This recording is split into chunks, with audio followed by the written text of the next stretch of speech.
আসসালামু আলাইকুম সবাইকে। হালকেনস্টাইনের আজকের ক্লাসে তোমাদের সকলকে স্বাগত জানাচ্ছি। আমি মনোয়ার হোসেন আরমান, শিক্ষার্থী, ঢাকা বিশ্ববিদ্যালয়। প্রতি ক্লাসের নিয়ে আজকেও আমরা আলোচনা করব মার্কেটিং ফার্স্ট পেপারের 6ষ্ঠ অধ্যায় পণ্য ডিজাইন নিয়ে। আমাদের যে 6ষ্ঠ অধ্যায় আজকের যে টপিকগুলো আমরা আলোচনা করব সেটা হচ্ছে 6ষ্ঠ অধ্যায়ের অর্থাৎ পণ্য ডিজাইন নিয়ে আমরা আলোচনা করব। তাহলে আমরা যদি প্রথম সৃজনশীলটা দেখি, সেটাতে বলা হচ্ছে যে পণ্য ডিজাইন কাকে বলে। প্রথমেই বলা হচ্ছে পণ্য ডিজাইন কাকে বলে। ভাইয়া, পণ্য ডিজাইন কাকে বলে? পণ্যের আকার, আকৃতি, গুণাগুণ, বৈশিষ্ট্য ইত্যাদি নির্ধারণ করাকে আমরা কি বলি? ইত্যাদিকে নির্ধারণকে আমরা পণ্য ডিজাইন বলে থাকি। পণ্যের আকার, আকৃতি, রং, ওজন, প্যাকেজ সহ বিভিন্ন গুণ বা বৈশিষ্ট্য নির্ধারণ করাকে আমরা পণ্য ডিজাইন বলে থাকি। তারপর খ নাম্বার কোশ্চেন যেটা বলেছে যে সংস্কৃতি দ্বারা পণ্য ডিজাইন প্রভাবিত হয়। কিভাবে সংস্কৃতি দ্বারা পণ্য ডিজাইন প্রভাবিত হয় সেটা ব্যাখ্যা করতে বলা হয়েছে। তাহলে আমরা কিভাবে উত্তরটা করব? প্রথমে আমরা পণ্য ডিজাইন কাকে বলে এটার আমরা প্রথমে সংজ্ঞায়ন করব। তারপর হচ্ছে সংস্কৃতি কি সেটা সংজ্ঞায়ন করব। তারপর কিভাবে সংস্কৃতি দ্বারা পণ্য ডিজাইনকে প্রভাবিত করে সেটা আমরা সংজ্ঞায়ন করব। তাহলে পণ্য ডিজাইন কি? পণ্য ডিজাইন হচ্ছে পণ্যের আকার, আকৃতি, গুণাগুণ, বৈশিষ্ট্য ইত্যাদি নির্ধারণ করাকে আমরা কি বলি? পণ্য ডিজাইন বলে থাকি। তাহলে পরবর্তী হচ্ছে সংস্কৃতি কি। দ্বিতীয় স্টেপে আমরা লিখব সংস্কৃতি কি। সংস্কৃতি কি? দীর্ঘদিনে সমাজে ধারণ করা রীতি, নীতি, বৈশিষ্ট্য, তারপর হচ্ছে জীবনধারা ইত্যাদি সংমিশ্রণে যে একটা নিয়ম নীতি গড়ে ওঠে সেটাকে আমরা বলি সংস্কৃতি। এখন হচ্ছে সংস্কৃতি দ্বারা কিভাবে পণ্য ডিজাইন প্রভাবিত হয়। তাহলে আমরা যদি দেখি সমাজের মানুষের রীতিসিদ্ধ আচরণ, যা বিশ্বাস, মূল্যবোধ, আচার আচরণ, রুচি দ্বারা প্রভাবিত হয়। উন্নত এবং উন্নয়নশীল প্রতিটি দেশে তাদের নিজ নিজ সংস্কৃতিকে ধারণ করে পণ্য ডিজাইন করা হয়। কেননা মানুষ দীর্ঘদিন ধরে যে বিশ্বাস, রুচি, মূল্যবোধ ধারণ করে জীবনযাপন করে তা সহজে পরিবর্তন করতে পারে না। এই জন্য প্রতিষ্ঠানগুলো ক্রেতাদের কথা চিন্তা করে প্রতিযোগিতায় টিকে থাকার জন্য দেশের সমাজ ও সংস্কৃতিকে মাথায় রেখে পণ্য ডিজাইন করে। তাই বলা যায় কি, অথবা শেষ অংশে কি দিবা কনক্লুশনের অংশে, তাই বলা যায় সুতরাং অথবা পরিশেষে সংস্কৃতি দ্বারা পণ্য ডিজাইন প্রভাবিত হয়। তারপরে প্রশ্ন যেটা বলা হচ্ছে সেটা হচ্ছে উদ্দীপকে উল্লেখিত প্রতিষ্ঠানটি পণ্যের কোন ধরনের ডিজাইন করেছে। আচ্ছা, আমরা পণ্য ডিজাইনের যে উত্তরটা করব তার আগে আমাদের জানতে হবে কি ধরনের পণ্য ডিজাইন রয়েছে। আসলে আমরা যদি দেখি পণ্য ডিজাইনের 4টি ধরন রয়েছে। নাম্বার 1 হচ্ছে ক্রীড়াগত ডিজাইন বা হচ্ছে ব্যবহারিক ডিজাইন, ক্রীড়াগত অথবা ব্যবহারিক ডিজাইন। তারপর হচ্ছে রুচিসম্মত বা নান্দনিক ডিজাইন। তারপর হচ্ছে প্যাকেজিং ডিজাইন, আর একটা হচ্ছে উৎপাদন ডিজাইন। এখন যদি আমরা দেখি, স্টার নামের একটি কোম্পানি সূর্যমুখী নামে একটি সাবান বিপণন করে আসছে। এর মধ্যে বাজারে তারা বেশ সুনাম অর্জন করেছে। সম্প্রতি স্টার কোম্পানি নতুন ধরনের একটি সাবান স্বল্প পরিসরে বাজারজাত করছে।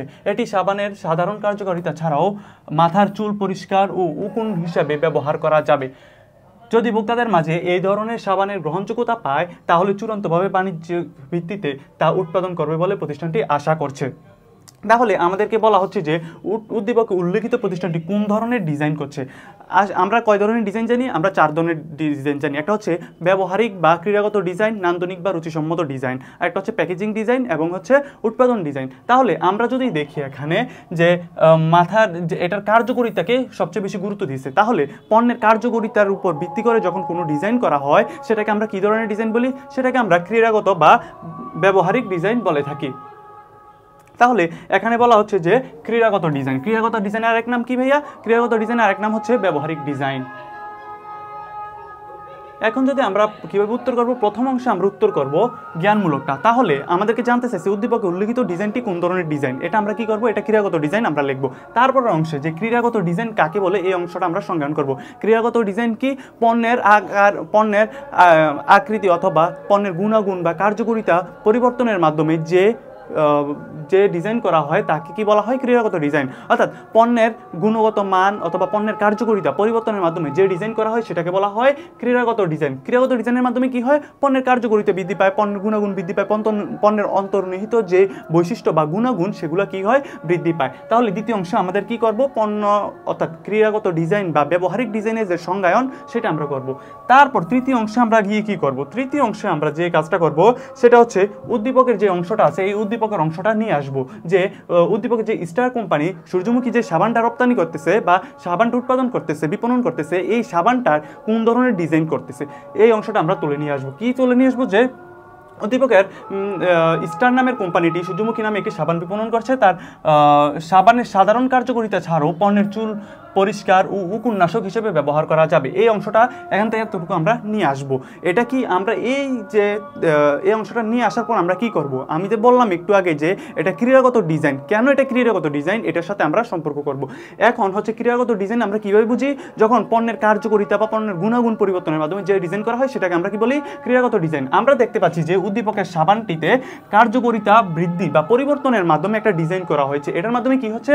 মাথার চুল পরিষ্কারের সাথে সাথেও উকুননাশক হিসেবেও ব্যবহার করা যায়। তাহলে এটা একটা গুণ বৃদ্ধি পেয়েছে, এটার একটা কি হচ্ছে? কার্যকারিতা বৃদ্ধি পেয়েছে। তাহলে এই যে গুণাগুণ বা কার্যকারিতা পরিবর্তন হলো, এটাকে আমরা কোন ধরনের ডিজাইন বলতে পারি? ক্রিয়াগত ডিজাইন বলতে পারি। তারপর তুমি কনক্লুশন দিবা যে অতএব, সুতরাং, অথবা পরিশেষে বলা যায় উদ্দীপকের স্টার কোম্পানি সাবানের ক্রিয়াগত ডিজাইন করেছে। এইভাবে উত্তরটা করবা। তারপরে চতুর্থ প্রশ্ন যখন আমরা দেখি, সেটা বলা হচ্ছে যে প্রতিষ্ঠানটি পণ্য ডিজাইনে যে স্তরে রয়েছে সেই স্তরটি নিয়ে আমাদেরকে আলোচনা করতে বলা হয়েছে। তাহলে আমরা যদি পণ্য ডিজাইনের কয়েকটা স্তর দেখি, সেটা হচ্ছে প্রথম হচ্ছে উদ্যোগ গ্রহণ, তারপর হচ্ছে কি উদ্যোগ গ্রহণ, তারপর হচ্ছে ধারণা উন্নয়ন, তারপর হচ্ছে কি যে প্রতিষ্ঠানের সামর্থ্য বিশ্লেষণ, তারপর হচ্ছে প্রাথমিকভাবে উৎপাদন, তারপর হচ্ছে চূড়ান্ত উৎপাদন। তাহলে আমরা যদি দেখি একটু, এখানে কি বলা হচ্ছে? এখানে বলা হচ্ছে প্রতিষ্ঠানটি ডিজাইনের কোন স্তরে রয়েছে। তাহলে আমাদের প্রশ্ন উত্তর দিতে হবে যে এটা কোন ধরনের স্তর, সেই স্তরের কথা আমাদেরকে উল্লেখ করতে হবে। তাহলে আমরা যদি দেখি কোন স্তরে রয়েছে, যদি ভোক্তাদের মাঝে এই ধরনের সাবানের গ্রহণযোগ্যতা পায় তাহলে চূড়ান্তভাবে বাণিজ্যিক ভিত্তিতে উৎপাদন করতে পারবে। অর্থাৎ আমরা প্রথমটা কি পেয়েছিলাম? প্রথমটা হচ্ছে যে পণ্য ডিজাইনের যে স্তরগুলো আছে, প্রথমটা হচ্ছে উদ্যোগ গ্রহণ করতে হবে। তারপর যে আমি উদ্যোগ গ্রহণ করলাম, এটা হচ্ছে ধারণা যাচাই বাছাই করতে হবে, ধারণা বিশ্লেষণ করতে হবে। তারপর হচ্ছে কি আমরা যে উৎপাদন করবো, এই উৎপাদনের সামর্থ্য যাচাই করতে হবে। তারপর স্টেপ হচ্ছে আমি প্রাথমিক বা পরীক্ষামূলক কিছু উৎপাদন করব। তারপর যে সর্বশেষ ধাপ, এটা হচ্ছে চূড়ান্তভাবে উৎপাদন করব। তাহলে আমরা দেখতে পাচ্ছি যে এখানে বলা হচ্ছে যদি ভোক্তাদের মাঝে এই ধরনের সাবানের গ্রহণযোগ্যতা পায় তাহলে চূড়ান্তভাবে বাণিজ্যিক ভিত্তিতে তা উৎপাদন করবে বলে প্রতিষ্ঠানটি আশা করছে। তাহলে আমরা যে প্রাথমিকভাবে কিছু উৎপাদন করলাম, উৎপাদন করে দেখলাম যে কতটুকু গ্রহণযোগ্যতা পাচ্ছে এই সাবানটা, তার মানে এটা কি ধরনের পর্যায়ে? এটা হচ্ছে পরীক্ষামূলকভাবে আমরা কি করলাম? উৎপাদন করলাম, সেটাই বলা হচ্ছে। তাহলে আমরা যদি দেখি প্রথম অংশটায় বলা হচ্ছে যে স্টার কোম্পানি পণ্য ডিজাইনের পরীক্ষামূলক উৎপাদন স্তরে রয়েছে, যা কার্যকারিতা খুবই ইতিবাচক। এই জিনিসটা আমাদেরকে জানতে চাইছে। তারপর আমরা যে জিনিসটার উত্তর করব সেটা হচ্ছে কি করব, যে এই যে পরীক্ষামূলক উৎপাদন স্তরটা এটা কি, এটার আমরা একটু সংজ্ঞায়ন করব। তাহলে পরীক্ষামূলক স্তরের যে সংজ্ঞায়নটা এটা কি হবে? পরীক্ষামূলক সংজ্ঞায়নটা হবে যে কোম্পানি যখন কোনো পণ্য উৎপাদন করে তার কার্যকারিতা কতটুকু ভোক্তারা গ্রহণ করছে তা যাচাই বাছাই করার জন্য স্বল্প পরিমাণে যে পরিমাণ পণ্য উৎপাদন করে বাজারে ছাড়ে সেগুলোকে আমরা বলি পরীক্ষামূলক উৎপাদন স্তর। তাহলে পরীক্ষামূলক উৎপাদন স্তরের মাধ্যমে কি হয়? চাহিদা বা লাভজনকতা যাচাই করা হয়। তারপর এটা হচ্ছে আমাদের 2 নাম্বার অংশ। প্রথম অংশে আমরা কি দিব? আমরা জ্ঞানমূলকটা দিব। এটা হচ্ছে কোন স্তরে রয়েছে? এটা হচ্ছে পরীক্ষামূলক স্তরে রয়েছে বা প্রাথমিক স্তরে রয়েছে, প্রাথমিক উৎপাদন স্তরে রয়েছে। তারপরে হচ্ছে এই যে পরীক্ষামূলক বা প্রাথমিক উৎপাদন স্তর, এটাকে আমরা সংজ্ঞায়ন করব। তারপরের অংশে আমরা নিয়ে আসবো উদ্দীপকটা।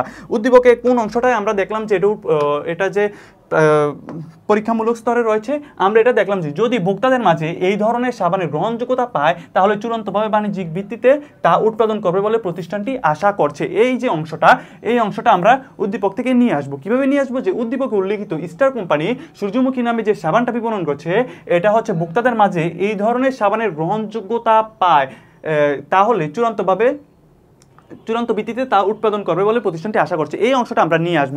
তারপরের অংশে আমরা কি করব? এটা হচ্ছে আমাদের 3 নাম্বার অংশ। তারপর চতুর্থ অংশে আমরা যে কাজটা করব সেটা হচ্ছে এই যে আমি বললাম এটা পরীক্ষামূলক স্তর। কেন এটা পরীক্ষামূলক স্তর? এই জিনিসটা আমরা উদ্দীপকের সাথে মিলাবো।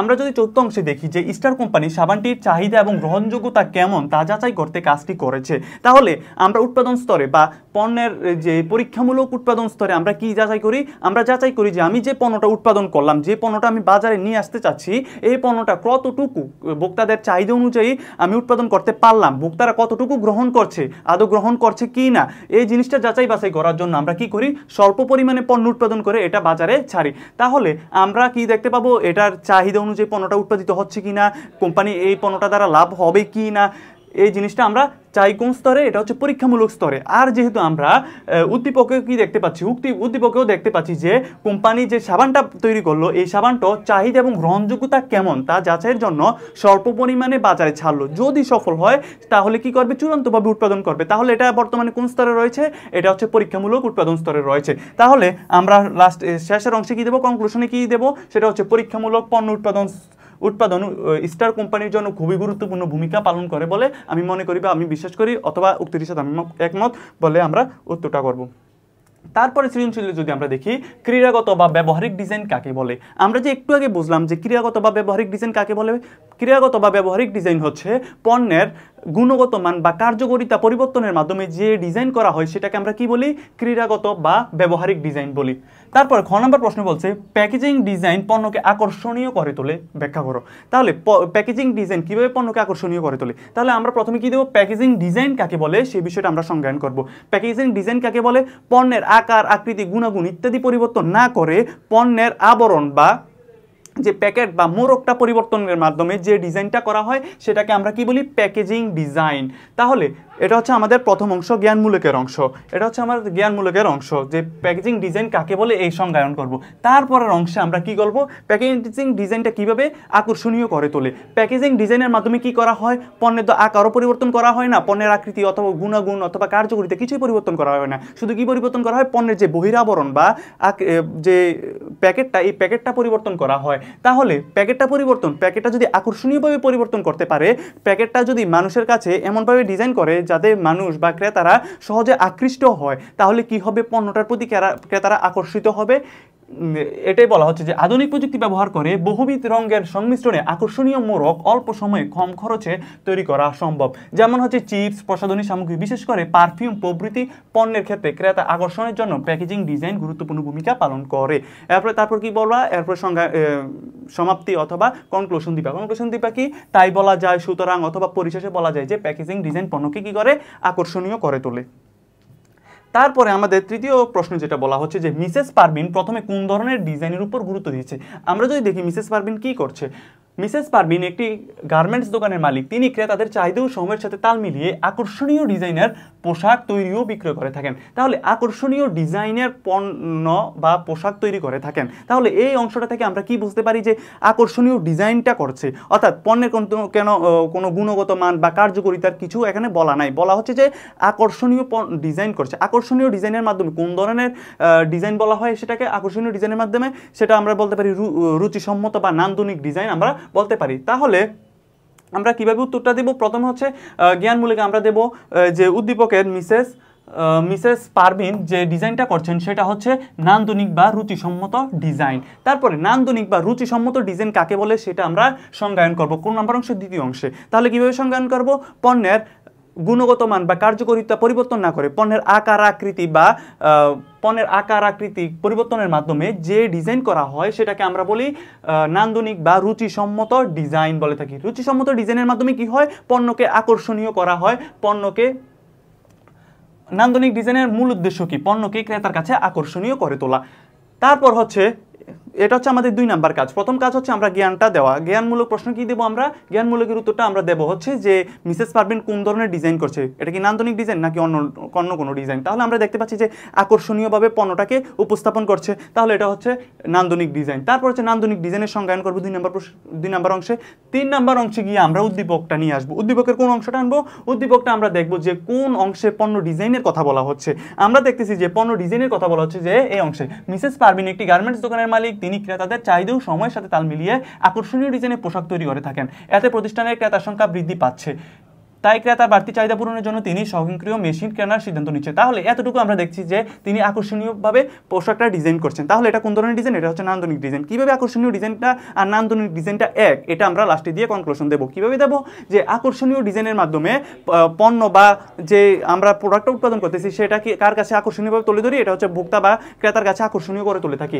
আর যে মিসেস পারভিন যে পোশাকটা উৎপাদন করছে, এই পোশাকটা উৎপাদনের মাধ্যমেও কি করা হচ্ছে, তার আকর্ষণ বৃদ্ধি করা হচ্ছে। এতে করে ভোক্তারা সহজে যাতে আকৃষ্ট হয় সেই জন্য সে আকর্ষণীয় ধরনের ডিজাইনটা করছে। তাহলে আমরা বলতে পারি যে এই যে পণ্যের আকর্ষণীয় করে তোলা এই বিষয়টা কোন ডিজাইনের সাথে সম্পর্কিত, এটা হচ্ছে পণ্যের নান্দনিক বা রুচিসম্মত ডিজাইনের সাথে সম্পর্কিত। তাহলে আমরা বলতে পারি সুতরাং অথবা পরিশেষে অথবা তাই বলা যায় যে উদ্দীপকের মিসেস পারভিন যে ধরনের ডিজাইন করছে সেটা হচ্ছে নান্দনিক বা রুচিসম্মত ডিজাইন। তারপরে আমরা যদি চতুর্থ অংশে দেখি, চতুর্থ অংশে আমাদেরকে যে জিনিসটা বলা হচ্ছে যে পণ্য ডিজাইনের ধরন উল্লেখপূর্বক মিসেস পারভিনের সিদ্ধান্তটি কতটুকু সার্থক বলে তুমি মনে করো। আচ্ছা, আমরা তো দেখলাম যে মিসেস পারভিন একটু আগে কি করছে, নান্দনিক বা রুচিসম্মত ডিজাইন করছে। তারপর বলছে যে উদ্দীপকের ধরন পণ্য ডিজাইনের ধরন উল্লেখপূর্বক মিসেস পারভিনের সিদ্ধান্তটি। আচ্ছা, মিসেস পারভিন কি ধরনের সিদ্ধান্ত নিচ্ছে এটা যদি আমরা একটু দেখি, মিসেস পারভিন শেষের অংশে দেখো, তাই ক্রেতার বাড়তি চাহিদা পূরণের জন্য তিনি অত্যাধুনিক স্বয়ংক্রিয় মেশিন কেনার সিদ্ধান্ত নিয়েছে। এই যে মেশিন, স্বয়ংক্রিয় মেশিন, এটার মাধ্যমে কোন ধরনের ডিজাইন হয় সেটা আমাদেরকে উল্লেখ করতে হবে প্রথমে। তারপর হচ্ছে এই সিদ্ধান্ত নিচ্ছে এটা কতটা সার্থক বলে তুমি মনে করো সেই বিষয়টা ব্যাখ্যা করতে বলা হচ্ছে।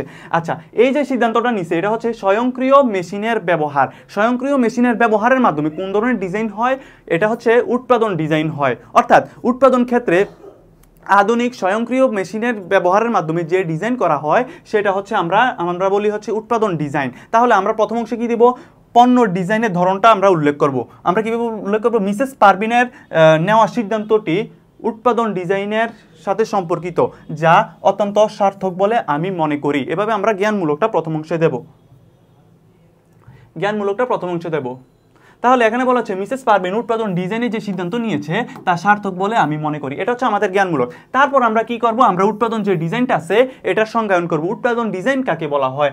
নতুন প্রযুক্তি, উন্নত কলা কৌশল ব্যবহার করে উন্নত মানের পণ্য উৎপাদন করা হচ্ছে পণ্য ডিজাইন, উৎপাদন ডিজাইন। তাহলে উৎপাদন ডিজাইন কি উন্নত কলা কৌশল বা আধুনিক যন্ত্রপাতি ব্যবহারের মাধ্যমে যে ডিজাইন করা হয় সেটাকে আমরা কি বলি, উৎপাদন ডিজাইন বলে থাকি। উৎপাদন ডিজাইনের মাধ্যমে কি হয়, উৎপাদনশীলতা বৃদ্ধি পায়, পণ্যের দ্রুত উৎপাদন করা যায়। এগুলো আমরা প্রথম অংশে দেব, দ্বিতীয় অংশে দেব, দ্বিতীয় অংশে কি দেব, উৎপাদন ডিজাইনের সংজ্ঞা দেব। তারপর হচ্ছে কি করব, আগের মতোই সবকিছুই আমরা উদ্দীপক থেকে যে মিসেস পারভিন যে সিদ্ধান্তটি নিচ্ছে এই সিদ্ধান্তের অংশটা আমরা নিয়ে আসবো। কি ধরনের সিদ্ধান্ত নিচ্ছে মিসেস পারভিন ক্রেতাদের বাড়তি চাহিদা পূরণের জন্য কি করছে, অত্যাধুনিক স্বয়ংক্রিয় মেশিন কেনার সিদ্ধান্ত নিয়েছে। এই অংশটা আমরা নিয়ে আসবো। 3 নম্বর অংশে এই অংশ উদ্দীপকের অংশটা আমরা নিয়ে আসবো। তারপরে চতুর্থ অংশে যে তিনি সিদ্ধান্ত নিচ্ছে এখন আমাদের হচ্ছে মূল্যায়ন করব। কিভাবে মূল্যায়ন করব, তিনি যে সিদ্ধান্ত নিয়েছে এই সিদ্ধান্তটা কতটা সার্থক বলে তুমি মনে করো, এই অংশটা দেব। তাহলে আমরা দেখতে পাচ্ছি যে তার আকর্ষণীয় ডিজাইনের কারণে কি হচ্ছে, ক্রেতারা তার পণ্যটা পছন্দ করছে, তারপর তার বিক্রয় বৃদ্ধি পেয়েছে, ক্রেতার সংখ্যা বেড়ে গেছে। এই বর্ধিত ক্রেতার চাহিদা পূরণ করার জন্য তার কি হচ্ছে, প্রচুর পরিমাণে প্রোডাক্ট উৎপাদন করতে হচ্ছে। এই প্রোডাক্ট বা পণ্য উৎপাদন করতে গিয়ে তার কি কেন দরকার, তার হচ্ছে স্বয়ংক্রিয় অত্যাধুনিক মেশিন বা যন্ত্রপাতির প্রয়োজন হচ্ছে। এই অত্যাধুনিক যন্ত্রপাতি ব্যবহারে যখন নতুন পণ্য উৎপাদন করি সেটাকে আমরা কি বলি, উৎপাদন ডিজাইন বলি। এই উৎপাদন ডিজাইনের মাধ্যমে কি হবে, উৎপাদন বৃদ্ধি পাবে, উৎপাদনশীলতা হ্রাস পাবে। উৎপাদনশীলতা হ্রাস পেলে কি হবে, পণ্যের দাম হ্রাস পাবে। পণ্যের দাম কমলে কি হবে, পণ্যের বিক্রয় বৃদ্ধি পাবে, উৎপাদন খরচ হ্রাস পাবে। পণ্যের বিক্রয় বৃদ্ধি পেলে কি হবে, কোম্পানির মুনাফা হবে। তাহলে আমরা যদি দেখি আলটিমেটলি প্রতিটা কোম্পানির মূল উদ্দেশ্য থাকে মুনাফা অর্জন। তাহলে পণ্যের উৎপাদনে যখন আধুনিক বা স্বয়ংক্রিয় যন্ত্রপাতি নিয়ে আসবে তাহলে পণ্যের উৎপাদন বাড়বে, উৎপাদনশীলতা বাড়বে, উৎপাদন খরচ হ্রাস পাবে, পণ্যের দাম কমবে, পণ্যের দাম কমলে পণ্যের বিক্রয় বৃদ্ধি পাবে, ক্রেতা সন্তুষ্ট হবে। এই যে প্রসেসগুলো এগুলো তুমি নিয়ে আসবে, তাহলে একই সাথে বর্ধিত চাহিদা মেটাতে পারবে, এতে ক্রেতারাও সন্তুষ্ট হবে, বিক্রয় বেড়ে যাবে। এই বিষয়টা তুমি নিয়ে আসবে, তাহলে আর্থিকভাবে লাভবান হবে। তারপর তুমি কি বলবা, কনক্লুশন দিবা যে মিসেস পারভিন অত্যাধুনিক মেশিনটি বসানোর সিদ্ধান্তটি যৌক্তিক বলে আমি মনে করি বা তুমি মনে করো, এই বিষয়টা তুমি উল্লেখ করবা। তারপরে আমাদের যে তৃতীয় প্রশ্ন, এটাতে বলা হচ্ছে যে পার্টের পূর্ণরূপ কি, পার্টের পূর্ণরূপ কি। তাহলে পার্টের পূর্ণরূপ কি, আমরা এই পার্টের পূর্ণরূপটা আমরা গত ক্লাসে পড়েছিলাম, program evaluation and review technique. পার্টের পূর্ণরূপ এই বানানগুলো অবশ্যই সুন্দর করে দিব, অবশ্যই যাতে বানান মিস্টেক না হয়, স্পেলিং মিস্টেক যাতে না হয় সেই বিষয়টা খেয়াল করবা। এই বানান যদি মিস্টেক হয় অবশ্যই তুমি নাম্বার পাবা না, তাহলে বানানটার দিকে অবশ্যই খেয়াল রাখতে হবে। Program evaluation and review technique. তারপরে যে অংশটা সেটা আমাদেরকে বলা হচ্ছে যে কাস্টমাইজেশন ধারণাটি ব্যাখ্যা করো। এটা আমরা লাস্ট ক্লাসেও পড়ছিলাম। কাস্টমাইজেশন কি? কাস্টমাইজেশন হচ্ছে স্বতন্ত্র ক্রেতার প্রয়োজন চাহিদা অনুযায়ী যখন আমরা স্বতন্ত্রভাবে পণ্য উৎপাদন করি সেটাকে বলা হয় কাস্টমাইজেশন বা ক্রেতা কেন্দ্রিকতা। ক্রেতা কেন্দ্রিকতা বা কাস্টমাইজেশনের ধারণাটাই ব্যাখ্যা করতে বলছে। তাহলে আমরা কি করব? প্রথমে কাস্টমাইজেশনের সংজ্ঞায়ন করব। কাস্টমাইজেশন কি? পণ্যের ফরমায়েশ বা তাদের চাহিদা বা তাদের রুচি পছন্দ অনুযায়ী যখন আমরা পণ্য উৎপাদন করব সেটাকে আমরা বলি কাস্টমাইজেশন। কাস্টমাইজেশন উৎপাদন তার নিজস্ব মান, আকার, সংখ্যা ইত্যাদির প্রাধান্য না দিয়ে ক্রেতার চাহিদাকে প্রাধান্য দেয়। প্রত্যেক ক্রেতার রুচি, পছন্দ, আয় ইত্যাদি বিবেচনা করে পণ্য তৈরি এবং সরবরাহ করে। ফলে ক্রেতা সন্তুষ্টি বাড়ে, এতে প্রতিষ্ঠানের বিক্রয় ও সুনাম দুটোই বৃদ্ধি পায়। এভাবে ক্রেতার চাহিদা গুরুত্ব দিয়ে পণ্য উৎপাদন করাকে কি বলা হয়? কাস্টমাইজেশন বলা হয়। তারপরের অংশে আমরা যে জিনিসটা দেখতেছি যে হচ্ছে পণ্য ডিজাইনে কাসেম লিমিটেড কোন পদ্ধতিকে গুরুত্ব দিয়েছে? আচ্ছা, কাসেম লিমিটেড কোন প্রযুক্তি গুরুত্ব দিয়েছে আমরা যদি একটা দেখি যে কাসেম লিমিটেড খেলনা উৎপাদনকারী প্রতিষ্ঠানটি বর্তমানে রোবোটিক্স প্রযুক্তি ব্যবহার করে দামি খেলনা উৎপাদনের চিন্তা ভাবনা করছে। তাই প্রতিষ্ঠানটি অত্যন্ত গুরুত্বের সাথে এই ধরনের খেলনা সম্ভাব্য চাহিদা নির্ধারণ এবং বর্তমানে সক্ষমতার সাথে সম্ভাব্য চাহিদার তুলনা করছে। বর্তমানে তারা স্বল্প পরিসরে রোবোটিক্স প্রযুক্তির খেলনা উৎপাদন করছে এবং বিক্রয় বৃদ্ধি পাচ্ছে। তাই ভবিষ্যতে প্রতিষ্ঠানটি বাণিজ্যিক ভিত্তিতে উৎপাদনের চিন্তা ভাবনা করছে। তাহলে বলা হচ্ছে যে পণ্য ডিজাইনে কোন পদ্ধতিকে গুরুত্ব দিচ্ছে? তাহলে আমরা পণ্য ডিজাইনের পদ্ধতি কয়টি? চারটির মধ্যে কোন পদ্ধতিকে গুরুত্ব দিচ্ছে? যদি আমরা দেখি যে রোবোটিক্স প্রযুক্তি ব্যবহার করছে। রোবোটিক্স কি অত্যাধুনিক প্রযুক্তি না? এই যে আধুনিক কলা কৌশল না? এই যে আধুনিক কলা কৌশল বা উন্নত প্রযুক্তি ব্যবহারের মাধ্যমে যে ডিজাইন করা হয় সেটাকে আমরা কি বলি? সেটাকে আমরা উৎপাদন ডিজাইন বলে থাকি। তাহলে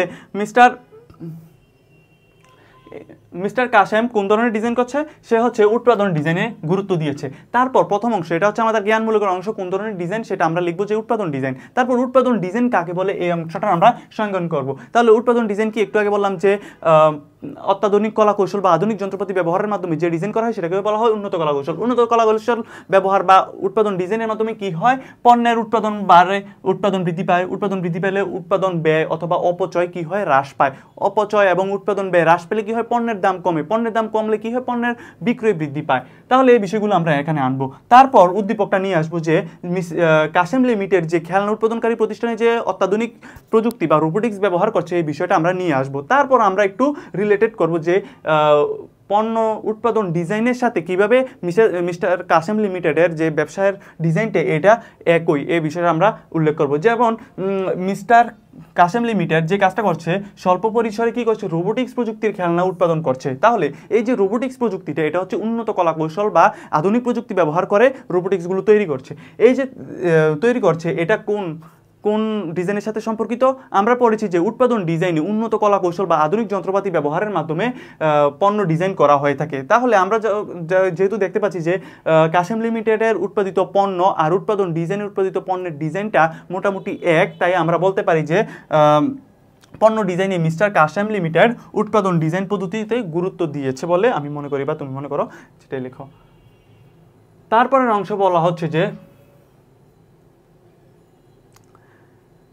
উদ্দীপকে কাসেম লিমিটেডের বাণিজ্যিক ভিত্তিতে উৎপাদনের সিদ্ধান্ত কতটুকু যৌক্তিক মতামত দিতে বলছে। বাণিজ্যিক ভিত্তিতে উৎপাদন, তাহলে আমরা দেখতে পাচ্ছি যে বর্তমানে তারা স্বল্প পরিসরে রোবোটিক্স প্রযুক্তির খেলনা উৎপাদন করছে এবং বিক্রয় বৃদ্ধি পাচ্ছে। তাই ভবিষ্যতে প্রতিষ্ঠানটি বাণিজ্যিক ভিত্তিতে উৎপাদনের চিন্তা ভাবনা করছে।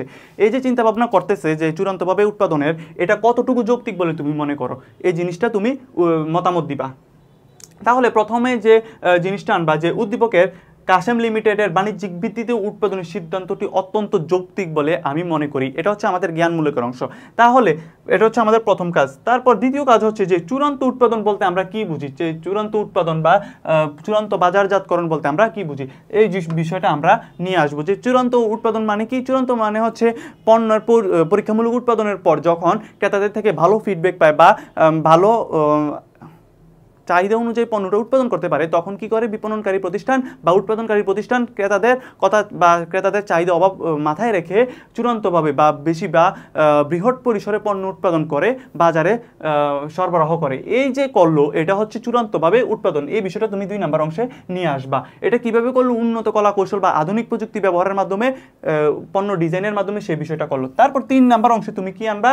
3 নম্বর অংশে গিয়ে আনবা উদ্দীপকটা যে কাসেম লিমিটেড কি কাজগুলো করছে। এই কাসেম লিমিটেড লিমিটেড কাজগুলো আমরা নিয়ে আসবো 3 নাম্বার অংশে। যে উদ্দীপকে কাসিম লিমিটেড খেলনা উৎপাদনকারী প্রতিষ্ঠানটি বর্তমানে রোবোটিক্স প্রযুক্তি ব্যবহার করে দামি খেলনা তৈরি করার চিন্তা ভাবনা করছে। তারা স্বল্প পরিসরে রোবোটিক্স প্রযুক্তির খেলনা উৎপাদন করছে এবং এতে বিক্রয় বেড়ে যাচ্ছে। তাই ভবিষ্যতে প্রতিষ্ঠানটি বাণিজ্যিক ভিত্তিতে উৎপাদনের সিদ্ধান্ত করছে। এই ক্ষেত্রে পণ্য ডিজাইনের চূড়ান্ত স্তরে অবস্থান করছে। এই যে চূড়ান্ত স্তর কোনটা? চূড়ান্তভাবে উৎপাদন করাকে আমরা বলি চূড়ান্ত স্তর।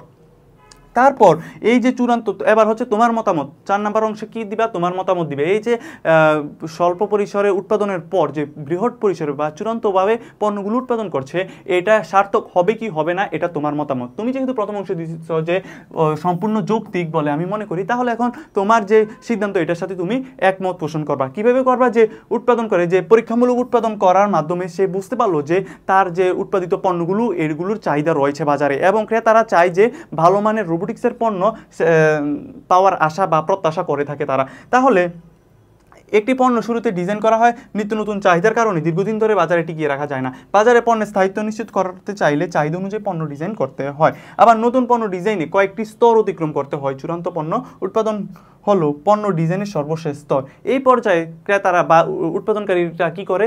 এই চাহিদার সাথে তার পণ্যটা খাপ খাওয়াচ্ছে কি না সেই বিষয়টা খেয়াল করে। যেহেতু উদ্দীপকের কাসেম লিমিটেডের উৎপাদিত রোবোটিক্সের পণ্যগুলো কি হচ্ছে? ক্রেতাদের পণ্য চাহিদা বা অভাবের সাথে মিলে যাচ্ছে, তাহলে কি হচ্ছে? সে চূড়ান্তভাবে উৎপাদনের মাধ্যমে কি হবে? বেশিভাবে লাভবান হবে। তাহলে আমরা বলতে পারি যে এই পর্যায়ে এসে প্রতিষ্ঠানটি বাণিজ্যিক ভিত্তিতে পণ্য উৎপাদন করে। সুতরাং বলা যায় অথবা পরিশেষে, অথবা এই অংশে তুমি কনক্লুশন দিবা। সুতরাং পরিশেষে তাই বলা যায় উদ্দীপক উল্লিখিত কাসিম লিমিটেড বাণিজ্যিক ভিত্তিতে চূড়ান্ত উৎপাদনের সিদ্ধান্তটি অত্যন্ত যৌক্তিক বলে আমি মনে করি। তারপরে সৃজনশীল যদি আমরা দেখতে পাই, তাহলে এখানে বলা হচ্ছে যে নিবারণ ব্যয় কাকে বলা হয়? নিবারণ ব্যয়ের আরেকটা নাম হচ্ছে প্রতিরোধমূলক ব্যয়। নিবারণ ব্যয় কাকে বলা হয়? নিবারণ ব্যয় হচ্ছে নিম্নমান প্রতিরোধ বা প্রতিহত করার জন্য যে ব্যয় করা হয় তাকে বলা হয় নিবারণ ব্যয় অথবা প্রতিরোধমূলক ব্যয়। নিম্নমান প্রতিরোধ বা প্রতিহত করার জন্য যে ব্যয় করা হয় তাকে প্রতিরোধমূলক ব্যয় বলা হয় বা নিবারণ ব্যয় বলা হয়। তারপরে আমাদের দ্বিতীয় নম্বর প্রশ্ন যে বলা হচ্ছে মান নিয়ন্ত্রণের মাধ্যমে সংশোধনমূলক ব্যবস্থা গ্রহণ করা যায়, ব্যাখ্যা করো। মান নিয়ন্ত্রণ কাকে বলে? প্রথম অংশে আমরা কি দিব? মান নিয়ন্ত্রণ কাকে বলে এই জিনিসটা আমরা প্রথম অংশে দিব। দ্বিতীয় অংশে দেব মান নিয়ন্ত্রণের মাধ্যমে কিভাবে সংশোধনমূলক ব্যবস্থা গ্রহণ করা যায়। মান নিয়ন্ত্রণ কি? পূর্ব নির্ধারিত মান অনুযায়ী পণ্য উৎপাদিত হচ্ছে কিনা তা যাচাই বাছাই করা এবং যদি ভুল ত্রুটি হয়ে থাকে তা সংশোধনমূলক ব্যবস্থা গ্রহণ করাকে আমরা বলি মান নিয়ন্ত্রণ। এটা হচ্ছে আমাদের জ্ঞানমূলকের অংশে দিব। মান নিয়ন্ত্রণের মাধ্যমে কিভাবে সংশোধনমূলক ব্যবস্থা গ্রহণ করা হয় সেই বিষয়টা আমরা 2 নম্বর অংশে নিয়ে আসবো। তাহলে আমরা দেখি মান নিয়ন্ত্রণের সর্বশেষ বা চূড়ান্ত কাজ হচ্ছে সংশোধনমূলক ব্যবস্থা গ্রহণ করা। কোনো পণ্য উৎপাদনের আগে প্রতিষ্ঠান সেই পণ্যের মান নির্ধারণ করে থাকে। উৎপাদন প্রক্রিয়ার এই মান অনুসরণ হচ্ছে কিনা তা মান নিয়ন্ত্রণের মাধ্যমে পর্যবেক্ষণ করা হয়। কোনো বিচ্যুতি দেখা দিলে, বিচ্যুতি মানে হচ্ছে ভুল ত্রুটি দেখা দিলে তা সমাধানে সংশোধনমূলক ব্যবস্থা নেওয়া হয়। সংশোধনমূলক ব্যবস্থাটা হচ্ছে মান নিয়ন্ত্রণের সর্বশেষ কাজ। তাই বলা যায় মান নিয়ন্ত্রণের মাধ্যমে, অথবা তাই বলা যায় সুতরাং অতএব মান নিয়ন্ত্রণের মাধ্যমে সংশোধনমূলক ব্যবস্থা গ্রহণ করা হয়। তারপর আমরা যদি 3 নম্বর প্রশ্ন দেখি, থার্ড প্রশ্নে বলা হচ্ছে উদ্দীপকে উৎপাদিত গাড়ি পণ্য ডিজাইনের কোন স্তরে রয়েছে। আমরা যদি দেখি উৎপাদিত গাড়িটা কোন স্তরে রয়েছে। জনাব কামাল একজন গাড়ির প্রস্তুতকারক ও বিক্রেতা। তিনি নতুন ব্র্যান্ডের গাড়ি উৎপাদন করতে চান, এজন্য বাজার জরিপ, পণ্য ডিজাইন পরিকল্পনা করছেন। তাহলে এই যে কাজগুলো করতেছেন এটা কোন পণ্য ডিজাইনের কোন স্তরে রয়েছে। তাহলে আমরা যদি পণ্য ডিজাইনের স্তরগুলো দেখি, সেটি হচ্ছে প্রথম হচ্ছে উদ্যোগ গ্রহণ, তারপর হচ্ছে ধারণা উন্নয়ন। তাহলে আমরা যদি দেখি যে প্রথম উদ্যোগ গ্রহণ করছেন তিনি, এই জন্য বাজার জরিপ করতেছেন, পণ্য ডিজাইন করতেছেন, পরিকল্পনা করতেছেন। তাহলে এটা কোন ধরনের কোন স্তরে রয়েছে? এটা হচ্ছে তারপরে ধারণা উন্নয়ন স্তর, দ্বিতীয় হচ্ছে ধারণা উন্নয়ন স্তর। তারপরে হচ্ছে কম্পিউটার নিয়ন্ত্রণ। এই গাড়িটি দুর্ঘটনা এড়াতে পারে। যখন গাড়িটি উৎপাদিত হলো তখন ক্রেতাদের কাছে খুবই জনপ্রিয়তা অর্জন করলো। তাহলে এখানে বলেছে চূড়ান্ত যে উৎপাদিত গাড়ি পণ্য ডিজাইনের কোন স্তরে রয়েছে। তাহলে আমরা দেখতেছি যে লাস্টের অংশটা যদি খেয়াল করো যে যখন গাড়িটি উৎপাদিত হলো তখন ক্রেতাদের কাছে খুবই জনপ্রিয়তা অর্জন করলো। তার মানে হচ্ছে এটা চূড়ান্ত উৎপাদন, চূড়ান্ত পর্যায়ের উৎপাদন। কেন চূড়ান্ত পর্যায়ের উৎপাদন? প্রথম অংশে বলা হচ্ছে যে উদ্যোগ গ্রহণ তো করেছে, তারপর হচ্ছে বাজার জরিপ করছে, এগুলো হচ্ছে তার ধারণা উন্নয়ন স্তর। তারপর হচ্ছে তিনি সামর্থ্য যাচাই করছেন, তারপর হচ্ছে পরীক্ষামূলক উৎপাদন করছেন। তারপর লাস্টের অংশে দেখো গাড়িটি উৎপাদিত হলেও তখন তার ক্রেতাদের কাছে জনপ্রিয়তা অর্জন করলো। এই যে লাস্টের অংশটা, এই অংশটা দ্বারা আমরা কি বুঝতে পারছি? এই অংশটা দ্বারা বুঝতে পারছি তিনি বাণিজ্যিক ভিত্তিতে পণ্যটা উৎপাদন করছে বা চূড়ান্ত ভিত্তিতে পণ্যটা উৎপাদন করছে। তাহলে উদ্যোগে উৎপাদিত গাড়িটি পণ্য ডিজাইনের কোন স্তরে রয়েছে? চূড়ান্ত স্তরে বা চূড়ান্ত উৎপাদন স্তরে রয়েছে। তাহলে আমরা সংজ্ঞায়ন করব চূড়ান্ত উৎপাদন স্তর কোনটা, আমরা সেটা সংজ্ঞায়ন করব। একটু আগে আমরা পড়েছি যে চূড়ান্ত উৎপাদন স্তর কোনটা। এটা হচ্ছে যখন পরীক্ষামূলক উৎপাদনের পর যখন ক্রেতাদের অভাব অনুযায়ী বা ক্রেতাদের প্রয়োজন চাহিদা অনুযায়ী পণ্যটা উৎপাদন হলো, সেই জিনিসটা নিশ্চিত হয় এবং ক্রেতাদের অভাব রয়েছে বা চাহিদা রয়েছে পণ্যটার প্রতি, তখন যখন বৃহৎভাবে পণ্যটা উৎপাদন করা হয় সেটাকে আমরা বলি চূড়ান্ত ভিত্তিতে পণ্য উৎপাদন। এটা হচ্ছে পণ্য ডিজাইনের সর্বশেষ স্তর। এই স্তরে প্রতিষ্ঠানের অন্যান্য বিভাগগুলো পণ্য উৎপাদনের সাথে সম্পর্কিত হয়। এটা হচ্ছে আমরা 2 নম্বর স্টেপে দিব। 3 নম্বর স্টেপে দিব উদ্দীপকটা নিয়ে আসবো যে তিনি কি কাজগুলো করছেন। তিনি ধারণা উন্নয়ন থেকে শুরু করে উদ্যোগ গ্রহণ থেকে শুরু করে ধারণা উন্নয়ন, তারপর যে কাজগুলো করছে, সর্বশেষ যে জনপ্রিয়তা অর্জন করলো, এই বিষয়গুলো আমরা নিয়ে আসবো। তারপর আমরা কনক্লুশন দেব যে গাড়ি উৎপাদন ডিজাইনের চূড়ান্ত উৎপাদন স্তরে রয়েছে বলে আমি মনে করি। তারপর 3 নাম্বার লাস্টের যে অংশটা সেটা যদি আমরা দেখি,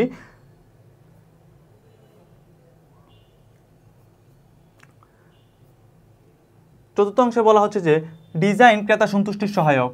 উক্তিটি কি তুমি মতামত দাও। তাহলে বলছে ডিজাইন ক্রেতা সন্তুষ্টির সহায়ক, তুমি কি এই বক্তব্যের সাথে মতামত দাও। তাহলে এই যে ডিজাইনগুলো তিনি যে ডিজাইন করছেন, এই ডিজাইনের রিলেটেড আমরা বিষয় আনবো এবং যে ডিজাইন ক্রেতা সন্তুষ্টির সহায়ক কিনা এই বক্তব্যটির সাথে তুমি কি একমত, এটা জানতে চাইছে। তাহলে আমাদের প্রথম অংশ হবে জ্ঞানমূলক, এই যে ডিজাইন ক্রেতাদের সাথে সহায়ক, ক্রেতা সন্তুষ্টির সহায়ক, এই যে এই উক্তিটা নিয়ে আসবো। তারপর বলবো যে আমি উক্ত উক্তিটির সাথে একমত পোষণ করছি বা উক্তিটি যথার্থ। এই আমাদের প্রথম জ্ঞানমূলক শেষ। তারপরে 2 নম্বর অংশে আমরা নিয়ে আসবো যে ডিজাইন কাকে বলে আর ক্রেতা সন্তুষ্টি কি, এই দুইটা অংশ আমরা নিয়ে আসবো। তারপরে কি আনবো? ডিজাইন কাকে বলে। ডিজাইন মানে হচ্ছে পণ্যের আকার, আকৃতি, গুণাগুণ, ওজন, মান ইত্যাদি নির্ধারণ করাকে আমরা কি বলি? পণ্য ডিজাইন বলি। আর ক্রেতা সন্তুষ্টি কি? ক্রেতাদের প্রয়োজন অনুযায়ী পণ্যটা উৎপাদন হচ্ছে কি না, সেই বিষয়টা যখন ক্রেতার প্রত্যাশার সাথে মিলে যায়, পণ্যের কার্যকারিতা যখন ক্রেতার প্রত্যাশার সাথে মিলে, তখন সেটাকে আমরা বলি ক্রেতা সন্তুষ্টি। আর পণ্য ডিজাইনের মাধ্যমে ক্রেতা সন্তুষ্টি নিশ্চিত হয়। এই অংশটা আমরা 2 নম্বর অংশে লিখবো। 3 নম্বর অংশে গিয়ে আমরা উদ্দীপকটা নিয়ে আসবো যে উদ্দীপকটা কি হচ্ছে, উদ্দীপকে কিভাবে গাড়িটা উৎপাদন করছে, কোন কোন প্রযুক্তি ব্যবহারের মাধ্যমে গাড়িটা উৎপাদন করছে, কিভাবে জনপ্রিয়তা অর্জন করছে, এই বিষয়গুলো আমরা নিয়ে আসবো। তারপরে চতুর্থ অংশে গিয়ে আমার মতামতটা ব্যক্ত করব। আমার মতামতটা কি? ওই যে উদ্দীপকে যে উক্তিটা দিয়ে দিছে যে ডিজাইন ক্রেতা সন্তুষ্টির সহায়ক, এই জিনিসটা আমরা ব্যাখ্যা করব কিভাবে ডিজাইনের মাধ্যমে ক্রেতা সন্তুষ্টি হয়। ডিজাইনের মাধ্যমে কি হয়? ডিজাইনের মাধ্যমে পণ্যের আকার, আকৃতি, রং, বৈশিষ্ট্য, গুণাগুণ ইত্যাদি নির্ধারণ করা হয়। এই গাড়ি ডিজাইনটা করছে কিভাবে? পণ্যের যে ক্রেতাদের চাহিদা প্রয়োজন অনুযায়ী কি করা হচ্ছে, এই পণ্যটা ডিজাইন করা হয়। পণ্য ডিজাইনের মাধ্যমে এখানে বলা হচ্ছে কম্পিউটার সংযোগের মাধ্যমে তিনি গাড়িটা নিশ্চিত করেন, ফলে গাড়ির কার্যকারিতা বেড়ে যায়। এক্ষেত্রে দেখা যায় পণ্য ডিজাইনের মাধ্যমে পণ্যের আকর্ষণীয়তা এবং মান বেড়ে যায়। এটি পণ্যের নতুন উপযোগ সৃষ্টি করে, ফলে ক্রেতারা সন্তুষ্ট হয়। তো এভাবে ডিজাইনের মাধ্যমে কি হচ্ছে, ক্রেতার আস্থা অর্জন করা সম্ভব হচ্ছে, ক্রেতাদের প্রয়োজন অনুযায়ী তার প্রোডাক্টটা বা পণ্যটা উৎপাদন করা সম্ভব হচ্ছে। ক্রেতা যখন তার প্রয়োজন অনুযায়ী পণ্যটা পায়, তখন তার প্রত্যাশার সাথে পণ্যের কার্যকারিতা মিলে যায়। ক্রেতার প্রত্যাশার সাথে যখন পণ্যের কার্যকারিতাটা মিলে যায়, তখন ক্রেতা কি হয়? সন্তুষ্ট হয়। আর এভাবেই বা সুতরাং পরিশেষে বলা যায় যে ডিজাইন ক্রেতা সন্তুষ্টির সহায়ক বলে আমি মনে করি বা উক্তিটি যথার্থ। বেশ, তারপরের সৃজনশীলে যে জিনিসটা বলা হচ্ছে যে ব্যবহারিক ডিজাইন কাকে বলা হয়। আচ্ছা, ব্যবহারিক ডিজাইনের আরেক নাম কি? ক্রীড়াগত ডিজাইন। ক্রীড়াগত ডিজাইন কাকে বলা হয়? পণ্যের অভ্যন্তরীণ গুণাগুণ বা বৈশিষ্ট্য অথবা কার্যকারিতা পরিবর্তনের মাধ্যমে যে ডিজাইন করা হয় সেটাকে আমরা কি বলি? ব্যবহারিক ডিজাইন বলে থাকি। বিশেষ দিবস উপলক্ষে পণ্য ডিজাইন বলতে কি বোঝায়, ব্যাখ্যা করো। আচ্ছা, আমরা কি দিব? প্রথম অংশে পণ্য ডিজাইনের সংজ্ঞায়ন করব। প্রথম অংশে আমরা হচ্ছে পণ্য ডিজাইনের সংজ্ঞায়ন করব। তারপর বিশেষ দিবস উপলক্ষে, বিশেষ দিবস কোনগুলো? এই ঈদ আছে, পূজা আছে, তারপর হচ্ছে পহেলা বৈশাখ, 21শে ফেব্রুয়ারি, এই যে বিভিন্ন উৎসবগুলো, এই উৎসবগুলো বা দিবসগুলো উপলক্ষে পণ্য কীভাবে ডিজাইন করা হয় সেই বিষয়টা আমাদেরকে ব্যাখ্যা করতে বলা হচ্ছে। তাহলে আমরা প্রথম অংশে কি দিব? পণ্য ডিজাইনের সংজ্ঞায়ন করব। পণ্য ডিজাইনের সংজ্ঞায়ন করব। তারপর হচ্ছে আমাদের দেশে অনেক গৌরবময় দিবস রয়েছে, যেমন 21শে ফেব্রুয়ারি, পয়লা বৈশাখ, পয়লা ফাল্গুন ইত্যাদি। বর্তমানে মানুষের মাঝে এইসব দিনে বিশেষ ডিজাইনের পোশাক পরার প্রবণতা দেখা যায়। পোশাক প্রস্তুতকারী এই বিষয়টিকে মাথায় রেখে বিভিন্ন রং, বিভিন্ন নকশায় নান্দনিক পোশাক ডিজাইন করে। একে বিশেষ উপলক্ষে বা বিশেষ দিবস উপলক্ষে পণ্য ডিজাইন বলা হয়। এই জিনিসটাই তুমি ব্যাখ্যা করবা। তারপরে হচ্ছে আমাদেরকে যে জিনিসটা জানতে চাইছে সেটা হচ্ছে মিসেস মিম কোন ধরনের পণ্য ডিজাইন করছে। আচ্ছা, আমরা যদি দেখি, আমরা তো 4টা ডিজাইন জানি, এর মধ্যে কোনটা পড়বে? নিশ্চয়ই একটা পড়বে। এই একটা জিনিসটা আমরা দেখি।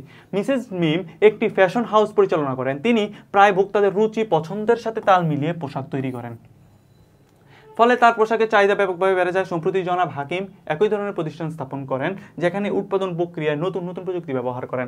তাহলে আমরা যদি দেখি, আমাদেরকে বলছে যে মিসেস মিম কোন ধরনের ডিজাইন করতেছেন। মিসেস মিম হচ্ছে ভোক্তাদের রুচি এবং পছন্দের সাথে তাল মিলিয়ে পোশাক তৈরি করেন। আমরা যদি ভোক্তাদের রুচি এবং পছন্দের সাথে তাল মিলিয়ে পোশাকটা উৎপাদন করি, এখানে কি পণ্যের কার্যকারিতা বা পণ্যের গুণের কথা বলা হচ্ছে? এখানে বলা হচ্ছে না। তাহলে পণ্যের রুচি বা পছন্দ অনুযায়ী পণ্য উৎপাদনকে কোন ডিজাইন বলে থাকি? আমরা নান্দনিক বা রুচিসম্মত ডিজাইন বলে থাকি।